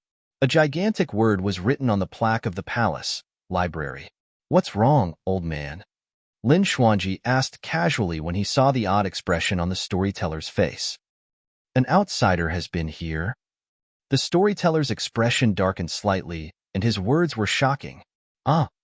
Shocked, Lin Xuanji asked, "What do you mean? An outsider came to the library?" There were many secret manuals and ancient books in the library. The cultivation techniques and secret manuals were not the most important, it was the history books. The library was an important place for Enigma Palace, and even the palace master of Enigma Palace could not enter casually. What would happen if outsiders entered the library? I'll go take a look. Lin Xuanji moved and said before running over. He left a long time ago. The storyteller harumphed coldly. The people in the palace are truly a bunch of useless fools. They were played like idiots and did not even know that an outsider came to the library. Su Zimo's heart skipped a beat as he murmured, "Could it be him?" The storyteller nodded slightly. "If I'm not wrong, the bloodlines outside Enigma Palace were also refined by this person." Monk Daming. The final doubt in Su Zimo's heart was finally resolved. Initially, he had his doubts as to why Monk Daming would set up such a trap if he merely wanted to refine bloodlines. Firstly, there were not many bloodlines left behind in this battle. Secondly, it was truly not worth it for Monk Daming to come here and refine the bloodlines given the immense threat of Enigma Palace. It was only now that Su Zimo understood. Monk Daming set this trap for him to run in front of Enigma Palace and fight against the cultivators of Enigma Palace. His true goal was not to refine the bloodlines. It was to get to Enigma Palace's library. Now that he thought about it, Monk Daming should have refined the bloodlines in front of Enigma Palace casually after he came to the library. If Heavenly Secrets did not use the Blood Refinement Fiend Sutra, he might have had a chance of surviving. However, in the intense battle with Yin Beichen, an accident would definitely happen the moment he activated the Blood Refinement Fiend Sutra. Heavenly Secrets viewed Monk Daming as his greatest opponent. However, right from the beginning, Monk Daming did not take Heavenly Secrets seriously at all. A casual action of his cost the life of the most outstanding successor of Enigma Palace. "Senior, do you know who he is?" Su Zimo asked in a testing manner. "I've divined it." The storyteller paused for a moment before shaking his head. "However, I couldn't divine him. He is extremely powerful." Ever since the storyteller appeared, he gave Su Zimo the feeling that he was omniscient, omnipotent, and knew everything in the world. However, even the storyteller could not divine Monk Daming's identity. Right now, Su Zimo was probably the only one who truly knew about Monk Daming. He hesitated for a moment and did not reveal Monk Daming's identity to the storyteller. No matter what, Monk Daming had saved his life before. Furthermore, even Su Zimo was not certain whether Monk Daming was truly evil right now. "Let's go to the library to check out what's missing," the storyteller said indifferently and led Su Zimo and the others to the front of the library. He flicked his sleeves gently and the door to the hall opened. On the ground at the entrance laid two figures that were tied up tightly and could not move at all. The two of them seemed to have been cursed and could not speak. They could only stare at the storyteller with widened eyes. "Senior brother, junior brother, you guys?" Lin Xuanji froze for a moment. The two of them were the other two disciples of the storyteller, DG and Huang Ji. "Although I know that it's not great, for some reason, I just want to laugh. Ha ha ha." Lin Xuanji burst into laughter. The two cultivators blushed in shame. The storyteller extended his finger and swiped across their bodies through the void. The ropes on both of them snapped instantly. Both of them were at the conjoint body realm, and a rope that could bind them was definitely an extraordinary item. But now, it was crippled by the storyteller. The two of them stood up and ran to the storyteller before kneeling down. "Master, I deserve to die for failing to protect the library. Please punish me, Master." DG kowtowed repeatedly. With an ashamed expression, Huang Ji whispered, "Master, I've embarrassed you." Su Zimo lamented internally. The storyteller's evaluation is truly not wrong. DG has a stiff personality and obeys rules rigidly while Huang Ji looks to be kind and honest. "Get up, it's not your fault." The storyteller did not have any intention of blaming them and continued asking, "Do you guys know what he did in the library?" "I don't know." Huang Ji replied honestly. However, that person did not stay in the library for long before leaving. He said that the reason why he came this time round was because he wanted to borrow the Mystic Firmament record to take a look. Once he was done reading it, he would definitely return it and not spread it outside. The Mystic Firmament record. Su Zimo was secretly speechless. That was the establishment foundation of Enigma Palace. It was created by Fairy Ling Long and was all-encompassing, only completed after the eternal human emperor perfected it. To think that Monk Daming would steal it away today, that was a huge fortune. The storyteller did not enter the hall and merely closed his eyes to sense before nodding. Indeed, he took away the mystic firmament record. I deserve to die. I deserve to die. DG knelt down once more and kowtowed furiously. Although his forehead was filled with blood, he had no intention of stopping. Senior brother, hurry and get up. Don't damage your brains.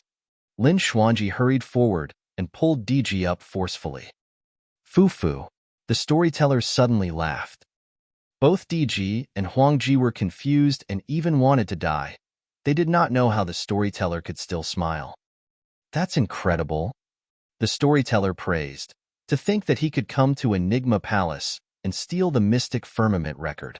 Impressive, impressive. Master, why are you still praising him? The loss of the mystic firmament record is a huge matter. Huangji could not help but ask. Forget it. Let him be.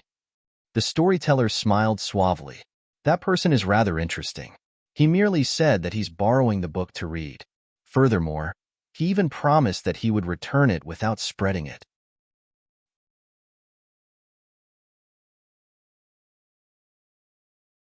Chapter 1469, Origin of Monk Daming. Chapter 1469, Origin of Monk Daming. Standing in front of the library, Su Zimo suddenly recalled something. This matter pertained to a guess he had regarding Monk Daming's identity. If the library truly contained many books that recorded history and many other things as the storyteller had said, there was a high chance he could get the verification he wanted within one of the ancient books in the library. Senior, can I enter the library to take a look? Su Zimo said, I'm not going to look at the cultivation techniques and secret skills of Enigma Palace. I just want to look through the records of history from tens of thousands of years ago and verify some things. How can that do? Before the storyteller could reply, DG glared and said in a deep voice, What's your identity? The library is an important place. It's not a place that an outsider like you can enter casually. Lin Xuanji pouted. Senior brother, stop talking. Didn't an outsider just enter and even steal the mystic firmament record? If anyone else in Enigma Palace knows about this, it'll definitely cause a huge uproar. Although DG was flushed red from the rebuttal, he straightened his neck and argued, It's different. Since we already made a mistake, we can't continue making more mistakes. That's enough. The storyteller waved it off and nodded to Su Zimo. Of course you're qualified to take a look. However, there are many books in the library and there are countless records of history.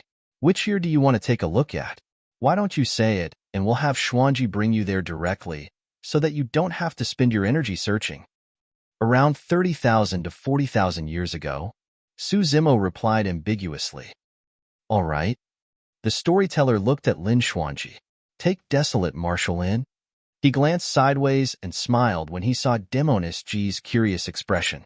If you're curious, you can follow along and take a look. Master, that can't do.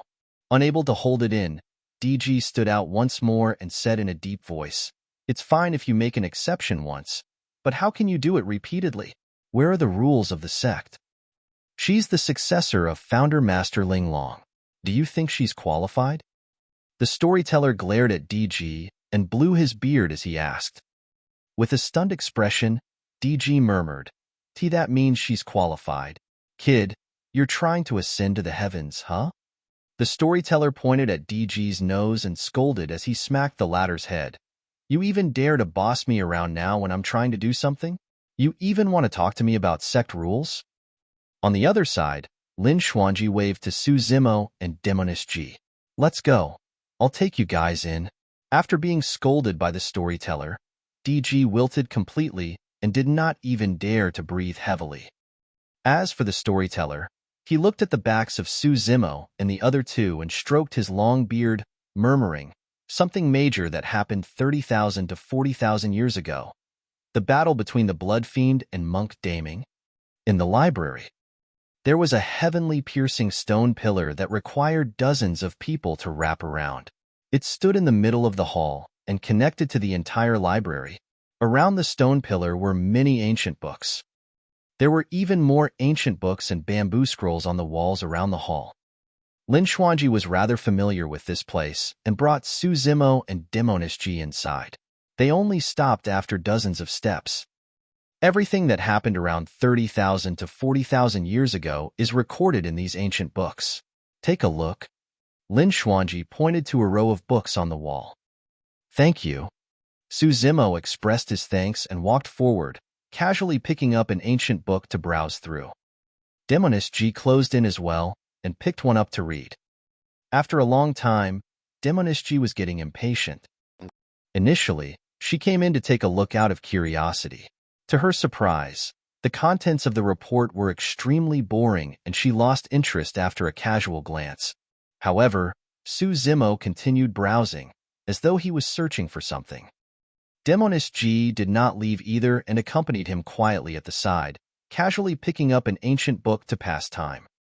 On the other side, Su Zimo flipped through another ancient book and suddenly stopped after flipping a few pages. This ancient book recorded the battle between Dao Lord Bloodfiend and Monk Daming 40,000 years ago. The records of that battle were similar to what Monk Yuan Bei had said. The two of them fought 3 times, but there was no clear victor. After the final battle, both of them went missing and their fates were unknown. They had never appeared till now and should have died. What Su Zimo wanted to know about was not this battle. He wanted to know about the origin of Monk Daming. There was a sentence recorded in the ancient book. Monk Daming was not human and was a remnant of the Heavenly Eye race. He was abandoned by the Heavenly Eye race and taken in by Daming Monastery later on. True enough, that statement verified Su Zimo's speculation on 6 Stars Mountain. Monk Daming was not a human. He was from the Heavenly Eye race. Back when he first met Monk Daming in the Grand Primordium Ancient Temple, Su Zimo caught a vague glimpse of a blood scar on his glabella. However, the scar was covered by Daming Monastery's long hair and was not obvious. It was only until this time round on 6 Stars Mountain when he witnessed Monk Daming fight against the Bloodvine half-martial ancestor with his own eyes that he saw everything clearly. The scar was way too similar to the Heavenly Eye race's Heavenly Eye. That was also the reason why the scar could defend against the Green Lotus Sword and the Essence Spirit secret skill of the Bloodvine half-martial ancestor. That was because Heavenly Eye was the strongest technique of the Heavenly Eye race to begin with.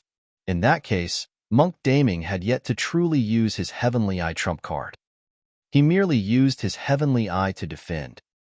It was hard to imagine how devastating and apocalyptic the scene would be if he had attacked with his Heavenly Eye. At the same time, another doubt in Su Zimo's mind was resolved.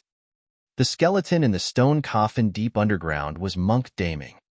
However, Monk Daming was someone from 40,000 years ago. He was trapped in the stone coffin underground for 40,000 years. Even conjoint body mighty figures with 20,000 years of lifespan would have long died, let alone Dharma characteristic Dao Lords. However, Monk Daming did not die. Instead, he appeared in this generation. Although it was partly because of the Mingwang prayer beads, there was no way Monk Daming could have lived for more than 40,000 years. Today, Su Zimo finally understood. That was because Monk Daming was not human to begin with. He was from the Heavenly Eye race. Even though he was a remnant of the Heavenly Eye race, his lifespan at the Dharma characteristic realm was far longer than humans, and that was why he could last 40,000 years in the stone coffin. After resolving that doubt, Su Zimo was prepared to leave. Right then, he swept his gaze across and looked at the ancient book in Demoness Ji's hands. With a thought, he asked, "What's in this ancient book of yours?" "It's nothing much, just an unforeseen event of the Fiend sects 20,000 years ago." Demoness Ji shrugged her shoulders casually. 20,000 years ago? Su Zimo's eyes lit up. "Let me take a look." Based on time, there was 1,000 demon tribulation 30,000 years ago. There was the Great Qian Empire War 10,000 years ago. In that case, something major might have happened 20,000 years ago.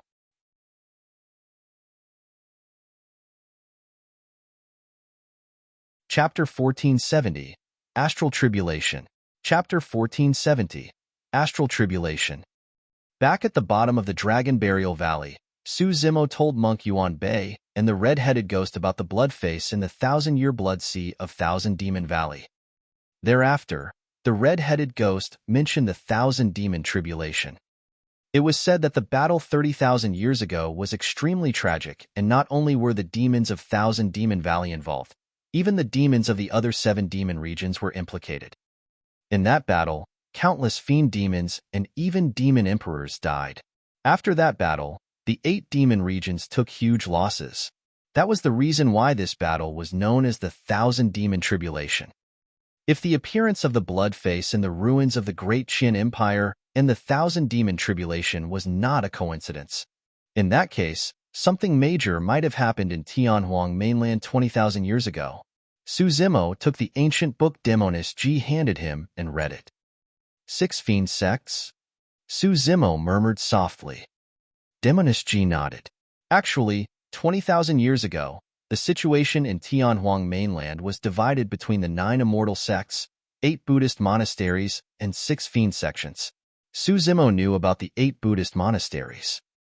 The 2 super sects of the Buddhist monasteries, Daming Monastery and Fahua Monastery, were destroyed in the battle of the Great Qin Empire 10,000 years ago and turned into the current 6 Buddhist monasteries. He truly did not know about the 6 fiend sections. Demonist Ji said, 20,000 years ago, there was no heavenly dipper sect among the 9 immortal sections. Instead, there was another major sect, the Astral sect. Also, malevolent Earth sect was not among the fiend sections. Later on, Astral Emperor of Astral sect failed his tribulation and was electrocuted into ashes by the heavenly tribulation, leading to a crisis for Astral sect. The terror of tribulation transcendence was such that even emperors would die with their essence spirits destroyed if they were careless. Demonist Ji continued, at that critical juncture, Patriarch Astral was ambushed by a patriarch of the fiend sects and nearly died. Enraged, he triggered a massive battle against the fiend sects. In that battle, 5 of the 9 immortal sects were embroiled in it. As for the 6 fiend sects, they took part and fought till the end, even escalating to a fight between emperors. As he listened to Demonist Ji's description, Su Zimo browsed through the ancient books and matched them. The ancient books recorded that more than 30 Mahayana patriarchs of the immortal and fiend sects died in this battle, and even Patriarch Astral died. Even 3 emperors were dead. At that point, Su Zimo was secretly speechless. The foundation of a super sect was truly terrifying. Up till this point of his cultivation, Su Zimo rarely saw Mahayana patriarchs because he had not cultivated to that level. After all, Mahayana patriarchs had a lifespan of 100,000 years. Even if the super sects could only produce one every 10,000 years, after 100,000 years, they would have 10. Demonist Ji sighed. In the end, the Dharma Emperor of the Buddhist monasteries and the others mediated and managed to calm the battle down. Even so, that battle caused great damage to the fiend sections. As for the 9 immortal sects, Astral sect was destroyed and split into 2 major sects. One of them is the current Heavenly Dipper sect of the 9 immortal sects, and the other is Malevolent Earth sect of the 7 fiend sections. At that point, Su Zimo was enlightened. Back when he first met Demonist Ji, she had already looked down on Malevolent Earth sect and said that Malevolent Earth sect was not a true fiend sect. But now, he finally understood. Malevolent Earth sect was formerly Astral sect of the immortal sects. That battle could be considered as a catastrophe for the immortal and fiend sections. Astral sect was even split into 2, and everything was referred to by the later generations as the Astral Tribulation. After a while, Demonist Ji saw that Su Zimo was still buried in the ancient book, reading it repeatedly as though he was searching for something. Zimo, what are you looking for? Demonist Ji asked. Su Zimo replied, I'm looking for the problem behind this battle. What do you mean? Demonist Ji was puzzled. Su Zimo did not reply. After flipping through the ancient book a few times, he asked, who was the patriarch of the fiend sects who attacked Patriarch Astral? I'm not sure. Demonist Ji shook her head. Suzimo pointed to the ancient book in his hands. That's the problem. Even the ancient books of Enigma Palace have no record of this Patriarch of the Fiend sex. This matter was the reason for the Astral Tribulation, but nobody knew who this Patriarch of the Fiend sex was. Demoness G frowned. What can that prove? This must be absolutely true. Otherwise, Patriarch Astral wouldn't have been enraged and launched a massive battle against the Fiend sex. Suzimo did not argue. In truth, it was the same as the Great Qian catastrophe. Be it the 1,000 demon or astral tribulations, the two calamities carried the same strangeness. For the Great Qian catastrophe, Monk Yuan Bei and the red-headed ghost, two people who witnessed it personally, speculated with one another and Dai Yu intervened. Later on, they uncovered the strangeness behind the Great Qian catastrophe. As for the 1,000 demon and astral tribulations, they broke out 20,000 to 30,000 years ago. Anyone who had experienced both calamities personally would have died a long time ago. Even if Suzimo could sense that something was amiss with the two calamities, he could not discover the true problem. The truth of the past might be buried with time. However, this matter confirmed his guess. The 1,000 demon tribulation, astral tribulation, and Great Qian catastrophe were no coincidences. Now that I think about it, another 10,000 years have passed since the Great Qian catastrophe. Suzimo murmured softly with a grim expression. The dangers of Tianhuang mainland did not merely come from the primordial races. There was also a pair of invisible blood hands that were stirring the clouds and manipulating all living beings. Let's leave this place. Taking a deep breath of air, Suzimo buried those thoughts in his heart and left the library with Demoness G. The storyteller did not leave and stood at the entrance of the hall, gazing into the distance in deep thought. Mingzhan, Little Fatty, Shi Jin, and Yin Beichen were gone. It was likely that the cultivators of Enigma Palace had already arranged for them to rest. You found the answer you wanted. The storyteller glanced sideways and asked with a smile. Suzimo nodded. Initially, the reason why he entered the library was because he wanted to find out the secret behind monk daming. To think that he even found out about the catastrophe 20,000 years ago by accident. You were the one who destroyed the Bloodvine race on Six Stars Mountain, right? The storyteller asked. Yes. Suzimo hesitated for a moment before nodding. Half of it was done by Monk Daming. However, since Monk Daming did not want to reveal himself, Suzimo did not take the initiative to mention him. Why did you come directly to Enigma Palace after Six Stars Mountain? The storyteller asked again. Suzimo was just about to talk about this matter as he spoke in a deep voice. The Bloodvine race set a killing badge on me. Someone told me that Enigma Palace might be able to help me resolve it. MMM? The storyteller's expression changed starkly as he spun around. A gray fog appeared in the storyteller's eyes, as though he could see through all the secrets on Suzimo. Indeed, the mist in the storyteller's eyes gradually dispersed as he frowned. Extending his palm, he divined with his fingers, and a divine light flashed through his eyes as he hollered, "Not good."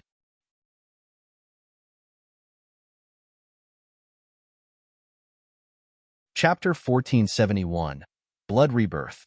Chapter 1471, Blood Rebirth. Senior, what's wrong? Suzimo asked hurriedly. The feelings that the storyteller gave off were always that he was either teasing, scolding, being calm and composed, or decisive to kill. However, he had never had such an expression. The Bloodvine race is here. After saying that, the storyteller waved both hands in front of him.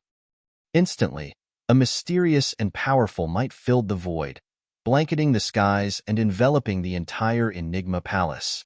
That power did not have a strong killing intent. Instead, it seemed mysterious and ethereal. However, against that power, Suzimo felt as insignificant as a speck of dust that could be drowned at any moment. All of you, head to the library and don't come out. Waving his sleeves, the storyteller pushed Suzimo and Demoness G back into the library, and with a boom, the door to the library closed. In the library, Suzimo held his breath and looked nervous. Judging from the storyteller's stance, The people from the Bloodvine race this time round were definitely not easy to deal with. There was at least an Ancestor realm expert. Some Ancestor realm experts of the primordial races could even fight against emperors of the human race. Swoosh! Right then, a large blood-colored cloud floated over from the distant horizon and surged over at an extremely fast speed. In the blink of an eye, it arrived before Enigma Palace. Mahayana realm. Even though they were hiding in the library, Suzimo and Demonis G could still sense the terrifying blood stench outside. It was far beyond the conjoint body realm. In the Battle of Six Stars Mountain, Tunglingzi and more than 10,000 Bloodvine race beings died without a single survivor. Monk Daming said that it was highly likely a Patriarch of the Bloodvine race would be alarmed over this matter. He was right again. In order to kill a conjoint body mighty figure like Suzimo, the Bloodvine race sent out a Mahayana Patriarch. Suzimo listened intently with a sense of nervousness. After all, he was the one who attracted the Bloodvine race. If a huge battle that resulted in the death of many cultivators were to break out in front of Enigma Palace, he would definitely feel extremely guilty. Right then, a small hand took the initiative to tug at his palm. It was warm and soft, calming his mind gradually. Glancing sideways, Suzimo caught sight of Demonis G's bright eyes. Those eyes that could bewitch the masses revealed a hint of comfort and gentleness at the moment. "It's fine. Senior Storyteller is around." Demonis G sent a voice transmission secretly. Suzimo nodded and smiled. In the skies in front of Enigma Palace, a crack appeared on the blood-colored clouds, and an ancient blood-colored vine extended from within. At the top of the blood vines, a human face without eyes and nose opened its mouth, revealing menacing fangs that shone with a cold glint. The blood vine seemed to be surveying something within Enigma Palace, scanning it over and over again. However, the blood vine seemed to know something and hovered outside the exquisite killing formation the entire time, not daring to take a single step in.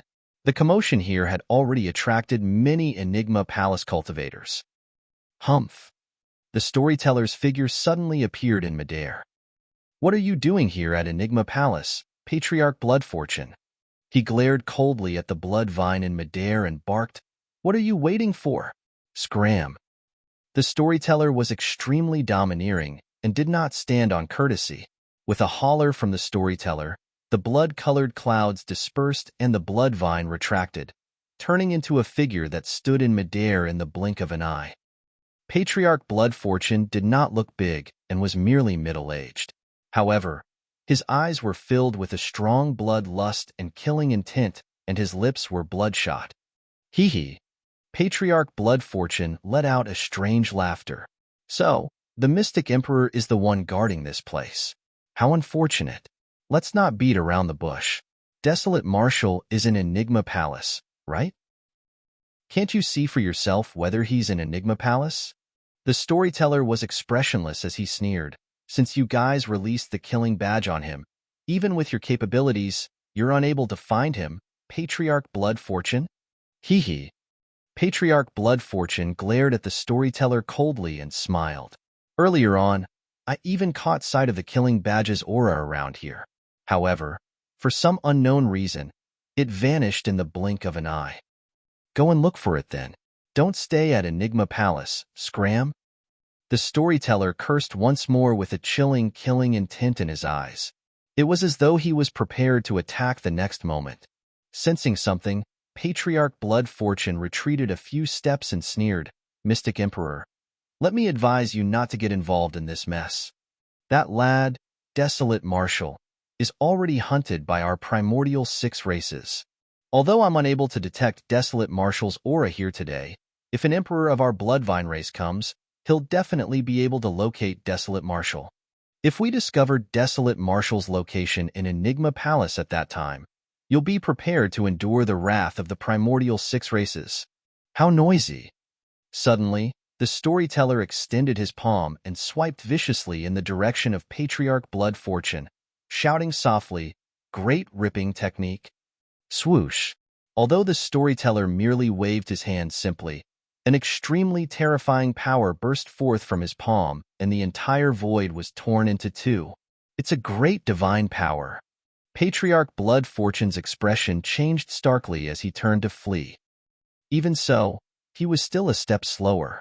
He had not expected the storyteller to be so domineering that the latter wanted to suppress him without a second word. The great divine power descended on him instantly. Instantly, his body was shredded into countless pieces and blood spewed everywhere. Under the power of that great divine power, the shattered flesh continued to explode and turned into blood mists. This could already be considered as tearing his corpse apart. Even conjoint body mighty figures who could regrow severed limbs wouldn't be able to heal from this. However, right then, a blood beam surged into the skies from the blood mist and escaped into the distance. The blood mist in midair surged towards the blood beam at a speed visible to the naked eye. In the blink of an eye, Patriarch Blood Fortune's body recovered completely. The cultivators of Enigma Palace exclaimed when they saw that. This must be a divine power that can only be comprehended at the Mahayana realm, blood rebirth. How terrifying! It's too difficult to kill a Mahayana patriarch. Conjoint body mighty figures had boundless dharmic powers and could regrow severed limbs. At the Mahayana realm, one would possess divine powers. As long as their essence spirits were not destroyed, they could be reborn even with a single drop of blood, let alone a severed arm. Earlier on, Patriarch Blood Fortune released the divine power of blood rebirth. Mystic Emperor, don't be smug. The Bloodvine race will return. Although Patriarch Blood Fortune had already fled far away, his voice was filled with hatred and vengefulness. The storyteller had an indifferent expression as he looked at the fleeing blood beam without chasing after it. Everyone, disperse. He returned to Enigma Palace and remarked casually. The group of cultivators from Enigma Palace dispersed one after another, but all of them were still discussing in hushed voices excitedly.